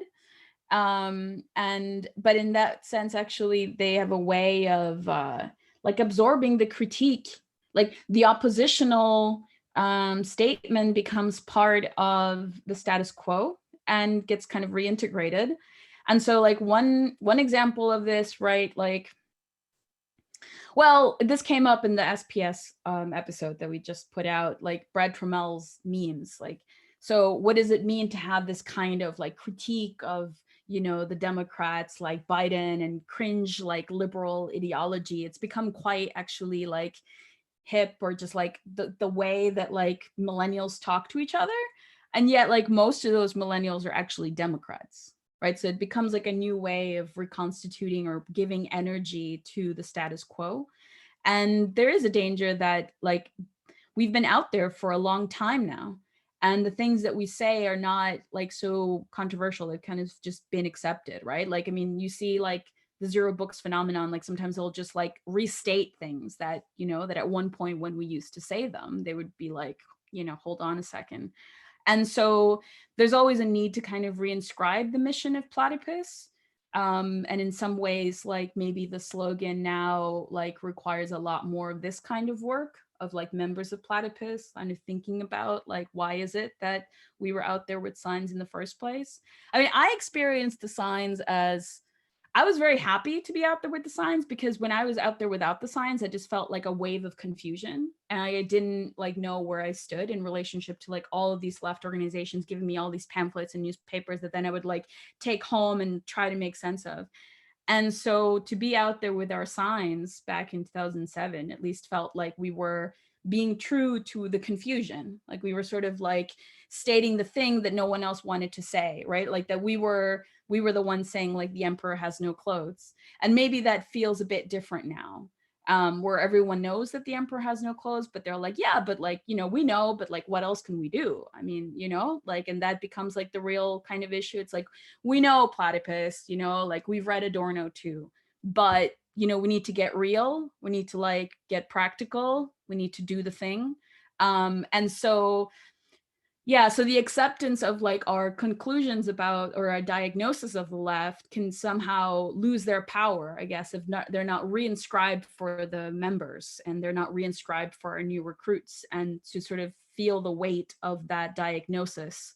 I would say on the issue of separatism, I mean, you know, there's this, it got brought up in the last episode of SPS again, the Ryan Long, this comedian that did this. Do you know, Will, this guy, Ryan Long? Okay. So like there was this, you should look it up. It's pretty funny. It's this joke about how like the like racist right wingers and like ID poll, like political correctness, cancel culture type, like agree on a lot of things, specifically on this question of like racial separatism, right? That like people should really date their own, like they shouldn't be like, we should support like independent Black businesses and like, you know, independent white businesses. And anyway, there is a kind of tongue-in-cheek way where people do recognize that there are similarities between the like racist right and then this new kind of cancel culture, like lib culture.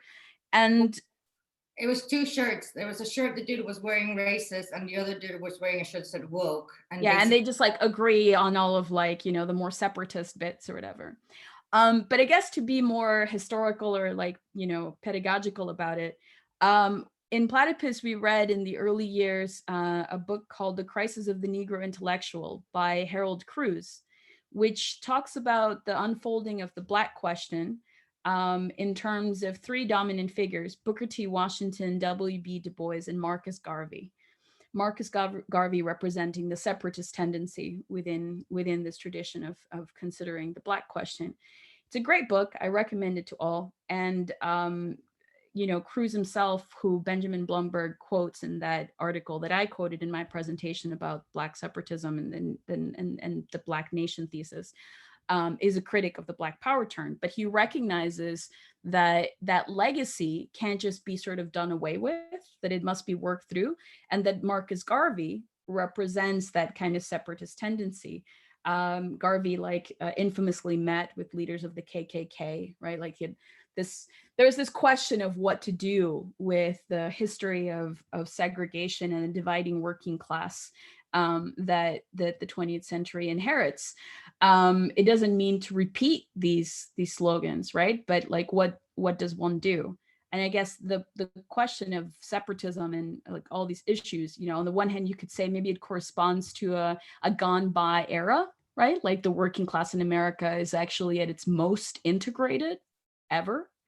And so the calls for separatism actually seem to be counterproductive or undermining the possibility that social relations under capital have presented for the possibility of organizing the working class in the United States.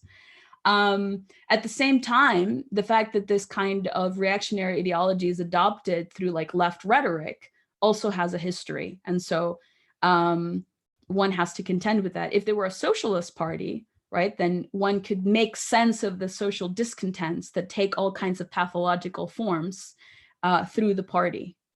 Yeah.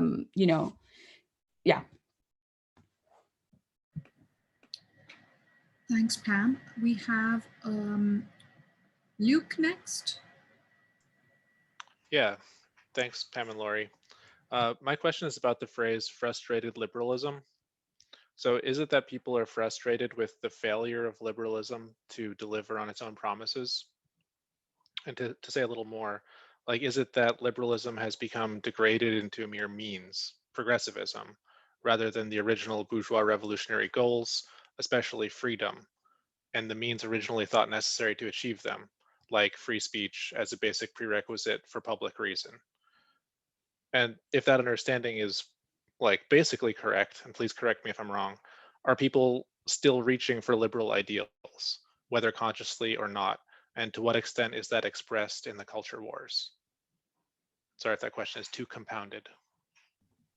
No, that helps to make sense of some things, because of course in Platypus we talk about liberalism in terms of a kind of bourgeois revolutionary optimism about the transformation of society. But what we're talking about, and I recommend that people go back to Chris's article on Trump and the progressivists. I can link it, but he really helps to clarify this, that there's a shift in the history of liberalism in the United States. This takes place at the end of the 19th century, in the 1890s through the progressivist movement, where there is a fundamental volte-face, there's a fundamental turn from thinking of free trade and a kind of freedom from the state, right, the freedom of civil society to manage itself, to a kind of interventionist, or what we would now recognize as kind of welfare state, the necessity for the state to manage social discontents, that it must step in, and that this is then the basis for this kind of progressivist movement in the United States, that FDR and the LBJ's Great Society movements are all kind of part of this trajectory. Gilded Age discontents, that's right, the second industrial revolution today. And so I guess when we in Platypus talk about the liberal horizons of, the previous bourgeois revolutions, we're talking about an optimism within civil society and of civil society to manage itself and to work through its own crises. And this comes to a kind of conflict in 1848, right? This is where things, the appeals to the Bonapartist state to manage the crisis of labor results in a fundamental transformation of the liberal tradition.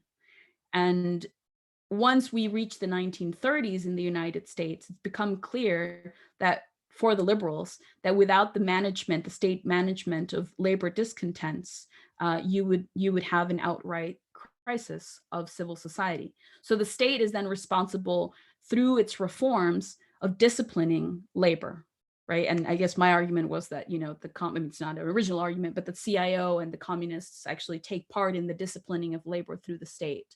And in that way, they become part of this kind of liberalism. Now, the frustrated part is that this version of liberalism, right, this 20th century version of liberalism, the argument is that you can, in fact, use the state to serve the interest groups that compose the polity, right? So you have these different contending interest groups, and there's a way of reconciling them harmoniously through the state.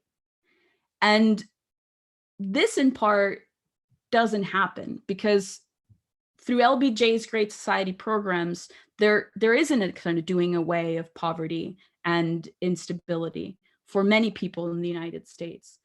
And so how the left deals with that frustration, right, whether or not it feeds it back into the state, whether or not it turns it back into an appeal to Bonapartism, or takes it as an opportunity to kind of explode the contradictions, to further the contradictions, and to say that the mismanagement of civil society is not due to the incompetence of the state or poor actors within the Democratic Party or whatever, but rather that it's a fundamental contradiction within capitalist society, that it requires the dictatorship of the proletariat, that it requires an independent working class movement and a socialist party that is divorced from the leadership of the bourgeois class, then that project of socialism wouldn't be about just bettering the state management of social discontent. So my argument was that when the so-called liberals of today use this kind of rhetoric of a gender democracy, right, or a racial democracy, that these people need a seat at the table too, and that's why we're speaking up for them. That's why we're making room in the industries for them. That they play into this kind of frustrated liberalism. They actually think that it is possible to redeem the kind of harmonious interest groups through state management. And they just repeat a problem by tailing after the Democrats.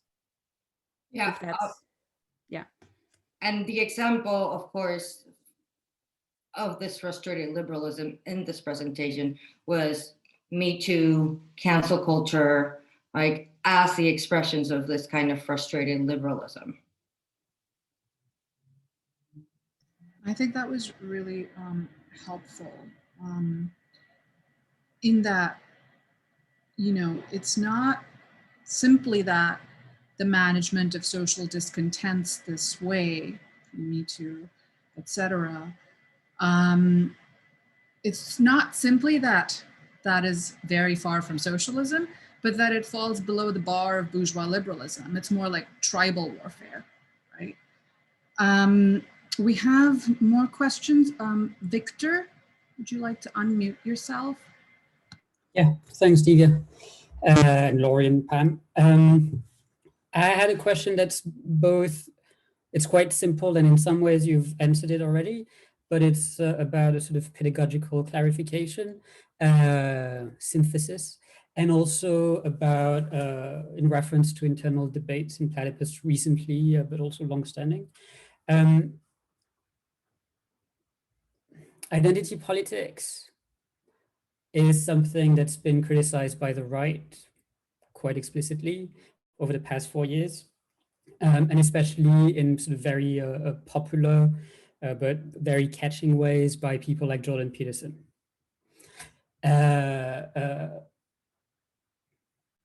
What differentiates the Platypus approach to this? What makes it a left critique of or understanding of identity politics? Why do you call this the culture wars rather than just identity politics, for instance? And yeah, what makes it different? Why is this not, why are we not neocons? Why are we not Jordan Peterson?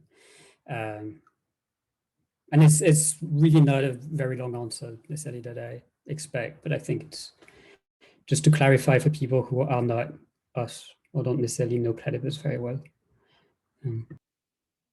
I can talk about the example that I use, which was Me Too and feminism, and talk about the difference there.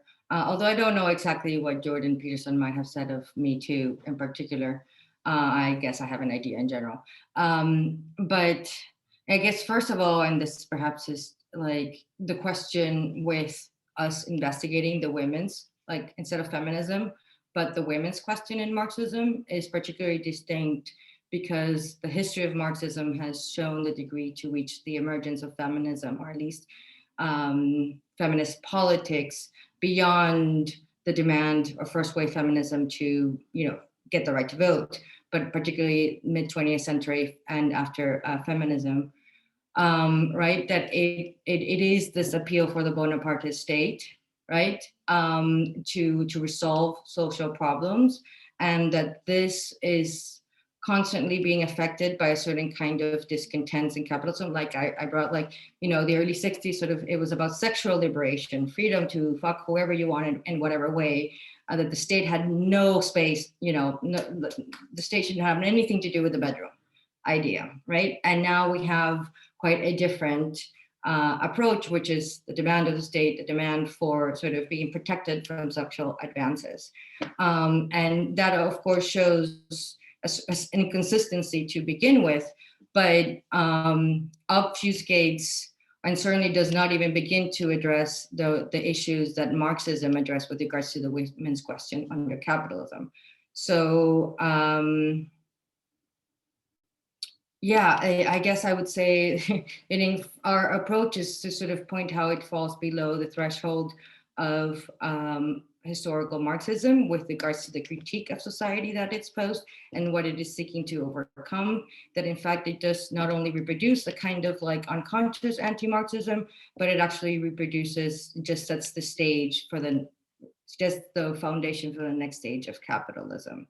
It actually ends up reproducing that which it supposedly seeks to overcome. Thanks.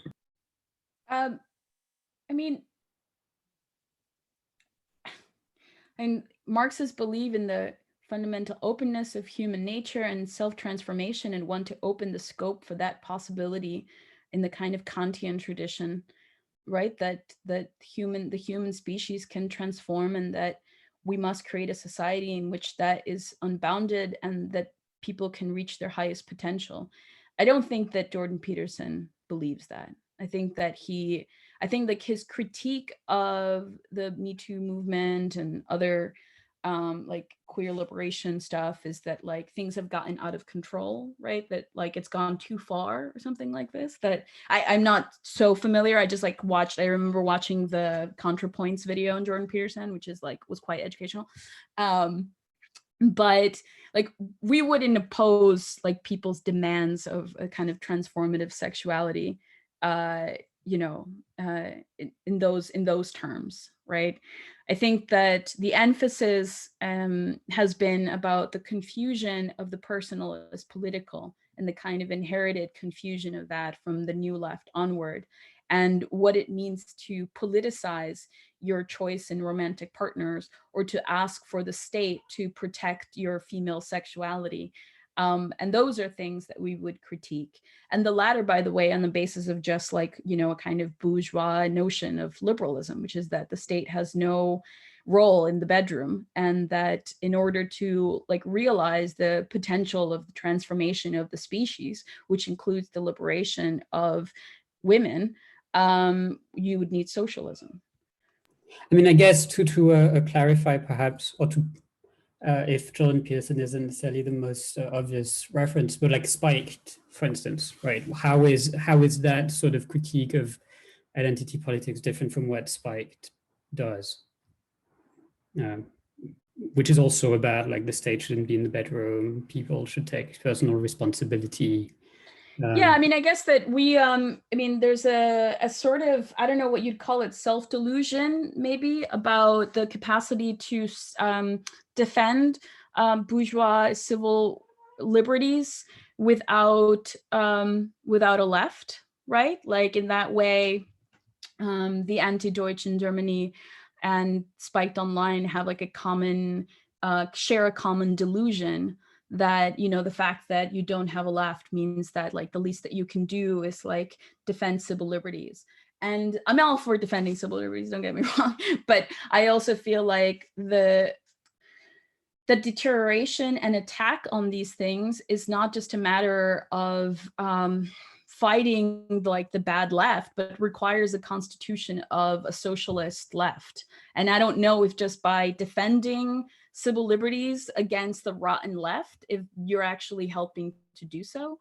But I mean, you know, I understand where it comes from, right? We're all part of the dead left. Platypus is part of the dead left too.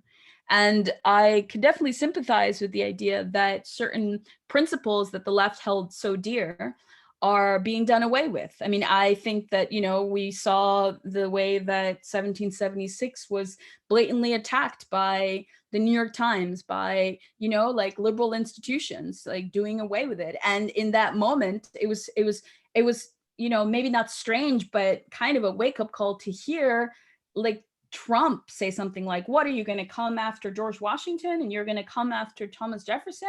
You know, and I remember when he gave that that press appearance, like somebody in the press was like, no, of course not George Washington. And then you had like the summer of like toppling of George Washington's. So we live in like especially terrible times, right? And I think that Spiked Online and, you know, some of these people are confused, but the confusion comes from a kind of real desperation in the fact that these were taken for granted on the left. And now it seems as if they're falling apart. And so, but we can't become cranky like Spiked Online, right? Like we're not Christopher Hitchens. We're not going to be like, well, like we can't have a left. And so we're just going to like become conservatives, you know, like that would be a problem. That's when like our raison d'etre would go out of the window, because at the end of the day, we are maybe in our own self-delusion invested in the possibility for Marxism. Right. So maybe we're wrong, you know, but that's our gamble. I would say that the closest example that like, because Pam and I also, not in the most recent, but in the previous episode of SBS, we talked about censorship, right? And Glenn Greenwald. And that I think right now is a more acute symptom that's more present than say Me Too or BLM. And obviously there, right, with Glenn Greenwald, Matt Taibbi, right? Matt Taibbi has a channel of like interviewing the canceled, and Glenn Greenwald breaking basically with The Intercept in order to be able to publish a piece that was critical of Biden. Right, when all of this sort of went down, the first version of this teaching had already happened.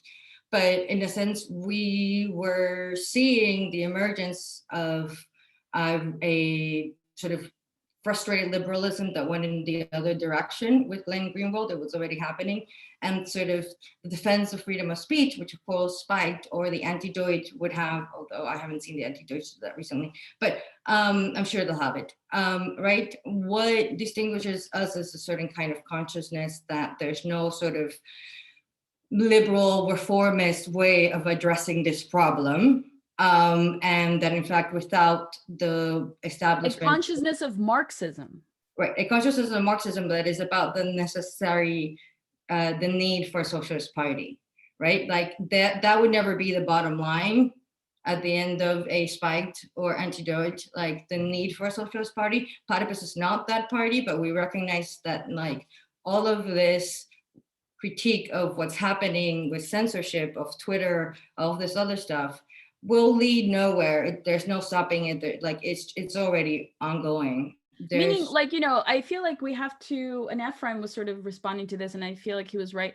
We have to kind of demystify the quasi-fetishization of Glenn Greenwald, because it's become a very like attractive source of news recently. And it's because the liberals are split, right? So there's a kind of development that they're, that they're splitting. So Matt Taibbi and Greenwald's on one side, right? And then this kind of establishment liberalism is on the other. But we have to be careful with this because, again, it's through the opposition that the status quo reconstitute itself, right? And so, you know, you can have like, you know, the woke Democrats and like what the dirtbag left can create another child, you know, and they'll be leaders of the Democratic Party in the next generation. You know, and so we have to keep our eyes on the prize, which is Marxism. Great, thanks. And, you know, in some ways it goes back to what Laurie began with, which is the left-centric vantage point that we kind of take for granted in Platypus. So, but thank you, Victor. We have Danny. Yes, everybody can hear me? Yep, okay. So my question is, and I think this sort of came up with Will, but I wanted to pose it in a different way because I think it'd be very pertinent to right now. Were there periods in your experience, Laurie and Pam, where Platypus appeared to at times even be overcome in a way? Meaning Will was referencing, oh, people would come around to them as like, oh yeah, the left is dead. And I think I put in the chat, so I might as well respectfully say it out loud as opposed to for the audience, which is, I was like, yeah, they come around when activism is dead because then the left is dead makes sense. But that's like, no, we're saying the left is dead when it appears to be growing in that sense. And that's just kind of the realization of the fact that it was going down a blind alley in the first place. But on the other hand, I know like there have been questions of times when the left has, well, I was just curious if you thought there were times when the left has positively challenged Platypus. In other words, surprised us in a way that they were like, it would be easy to say just less dead, but more active in some sense, or some kind of positive, I don't know, it's I'm planning on this interview I'm going to do in a few weeks on Occupy, and I'm thinking like now in retrospect, I think at the time I was like, okay, this is anarchism, but now I'm like, oh, that was like better than, let's say, the mid 2010s, like DSA stuff. Like at least they were like, no, not even the Democrats, or at least had some kind of opposition to them in that sense. Or it, you know, I don't know. I'm just wondering to what extent there were times when Platypus to y'all appeared to be maybe overcoming, but that was a way of actually, I think it was something Laurie had said, I'm going to forget the word. I don't want to say reconstituting, but reestablishing the purpose of Platypus. In other words, there are times when it appears to be like, oh, we've overcome the dead left. But in fact, as you were just saying, the possibility of making it more opaque, even the deadness. I can clarify something if the questions may be all over the place, but.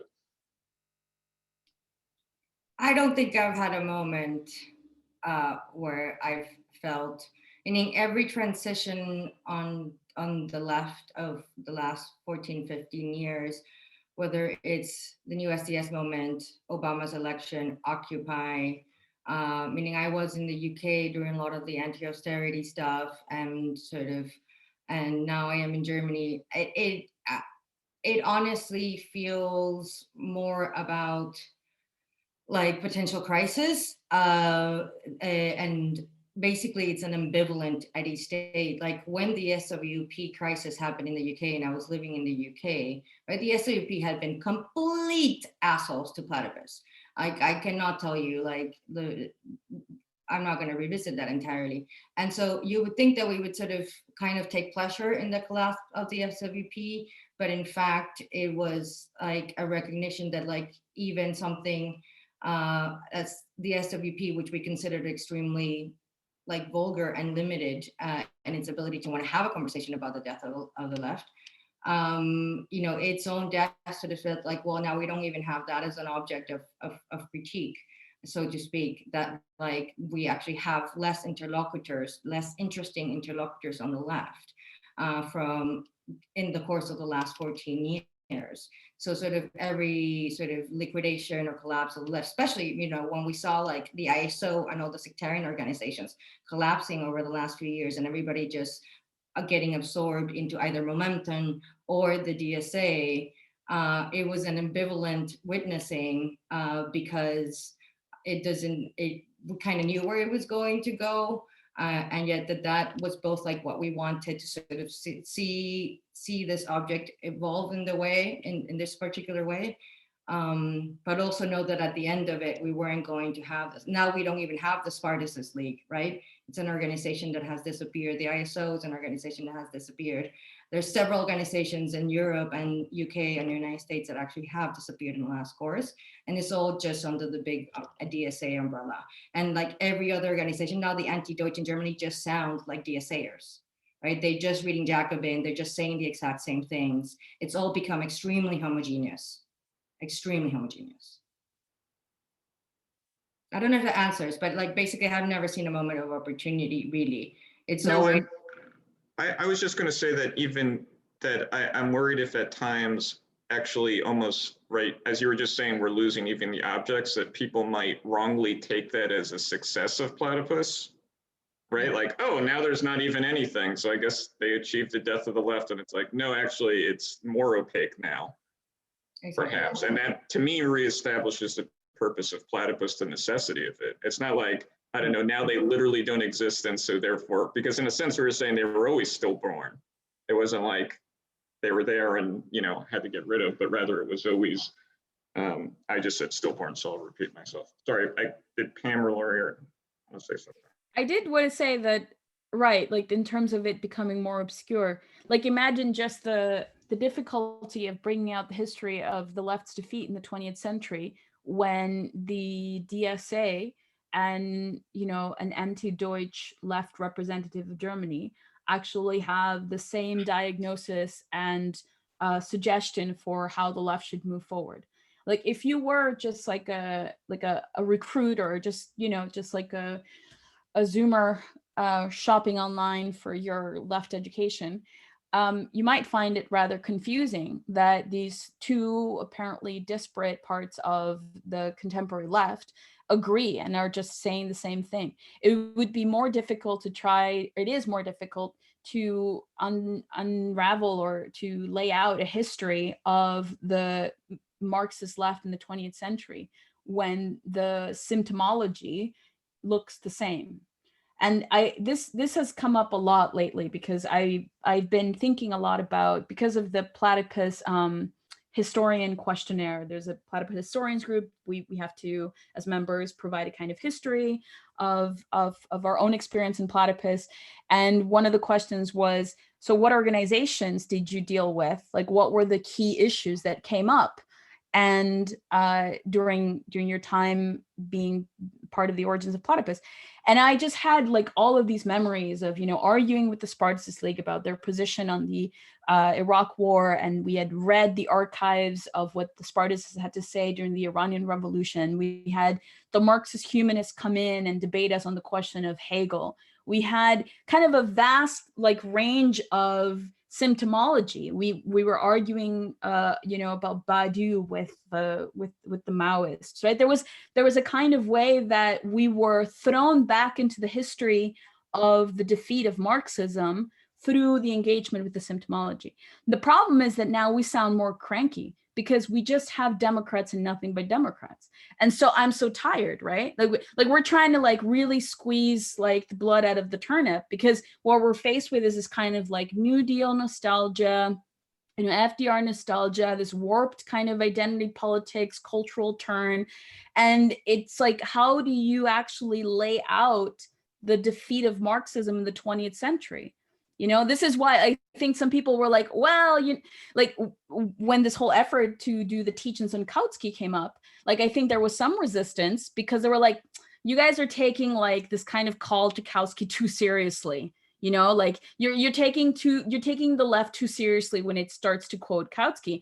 But it's like, that's because we're holding on to the crumbs. You know, because when somebody like says Kautsky, we want to be like, okay, let's take it seriously. Like, what do you mean by this memory of Kautsky? Let's talk about the early 20th century. But it's becoming harder and harder for us to do it when these organizations on the left have been decimated, right? Or really have decimated themselves, have been completely subsumed under these like big tent organizations that become Democrats or Labour Party UK or whatever, you know, absorbed into the existing status quo. We sound crankier.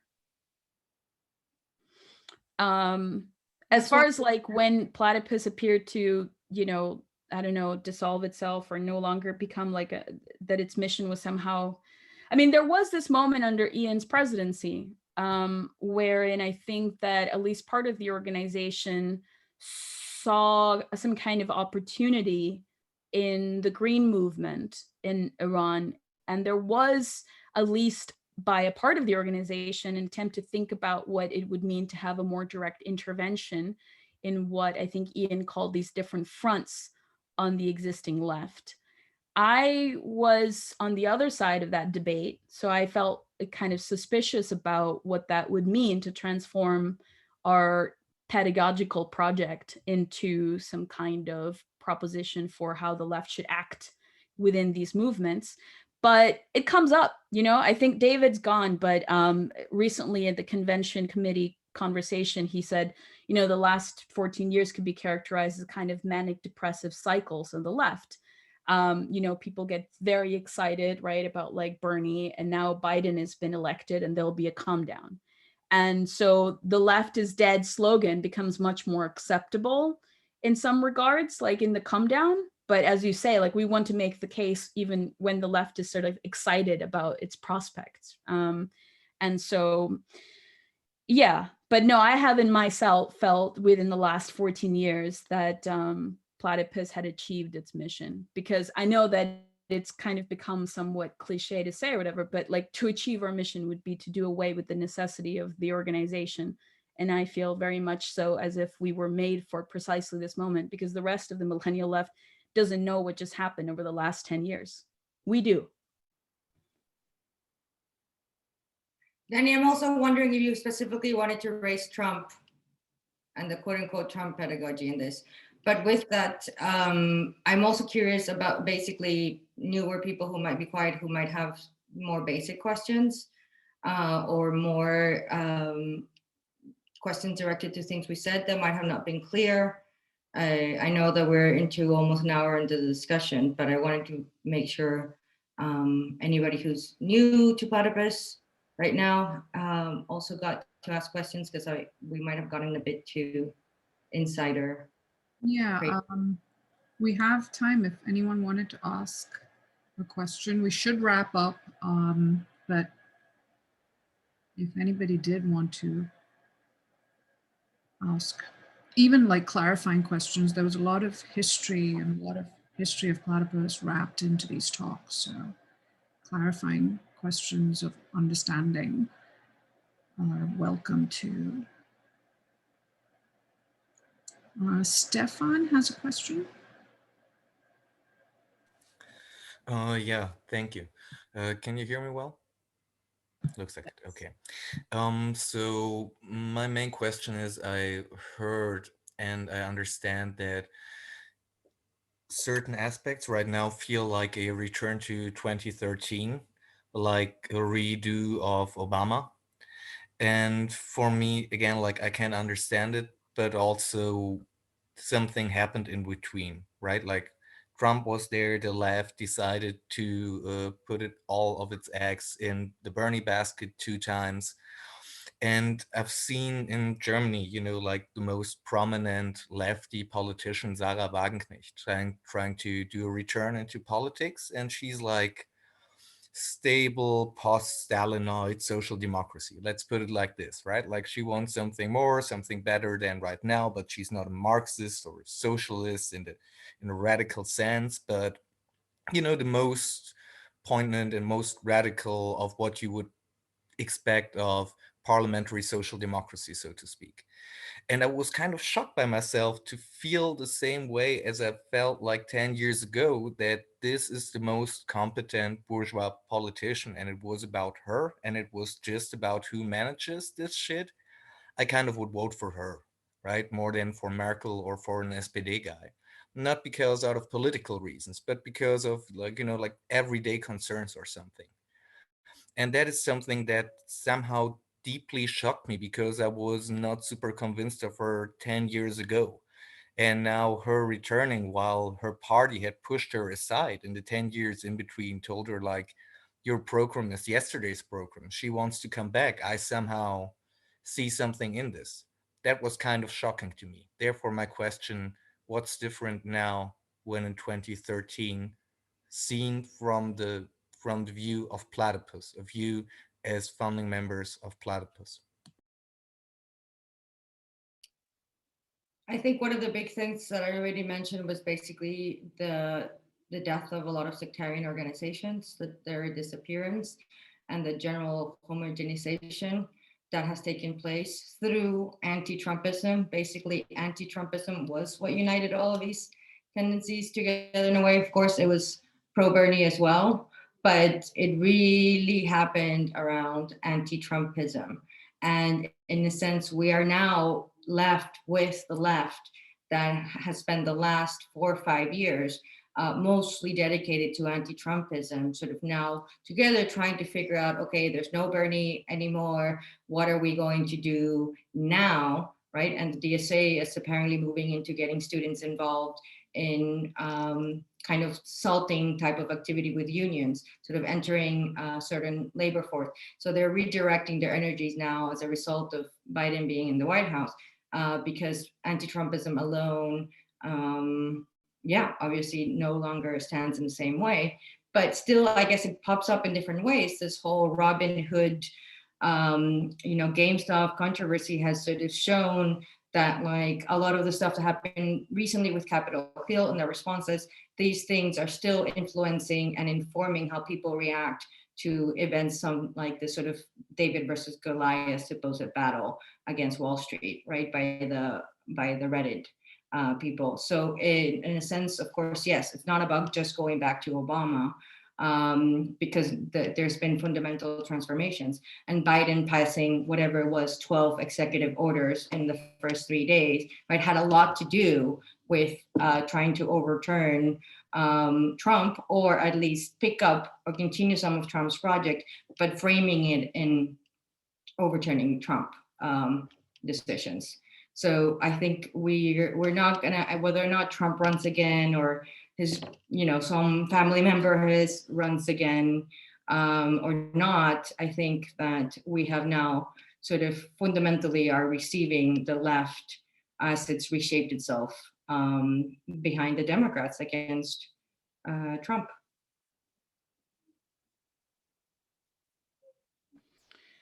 Yeah, I don't know if I have much to add to that. I think that the fundamental change is like the degradation of political organizations on the left.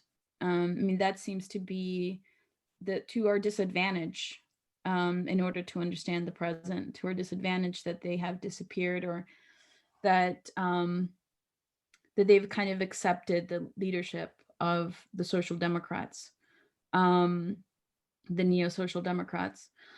I mean, I guess that one thing that now is coming up with the GameStop stuff, and is like the remnants of the Occupy formulations as the kind of institutionalized thinking about class, right? Like the 99%, which, like Bernie was also like, that was his language for thinking about it. And it's come up again. I think Anonymous has like a new video up as a result of the GameStop stuff. Like yesterday we were discussing it with some Platypus members, and yeah, it's like, like here's the real revenge of Occupy, because Robin Hood, I guess, was like it came out of Occupy, this like idea of democratizing finance.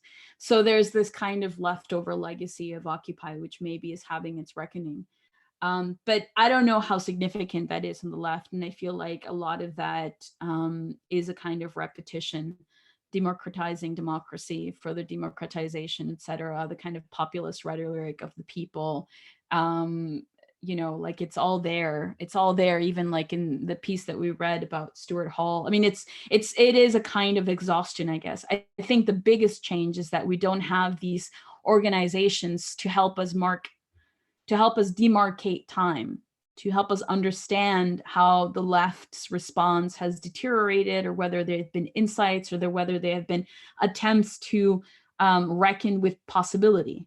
And now we just have a kind of complete acceptance of the status quo. I don't know if that's how it feels, at least to me, over the last 14 years. That's been the most significant change. I just, like the International Socialist Organization, we used to attend their conferences. We had these moments where we could then think like, how is the left opposing the Democrats? What is it saying now? And we don't really have that, we have like some kind of online Trotsky journals, I guess. I mean, it's so poor. So that seems to be the biggest change. Yeah. Great. I think we're right on time.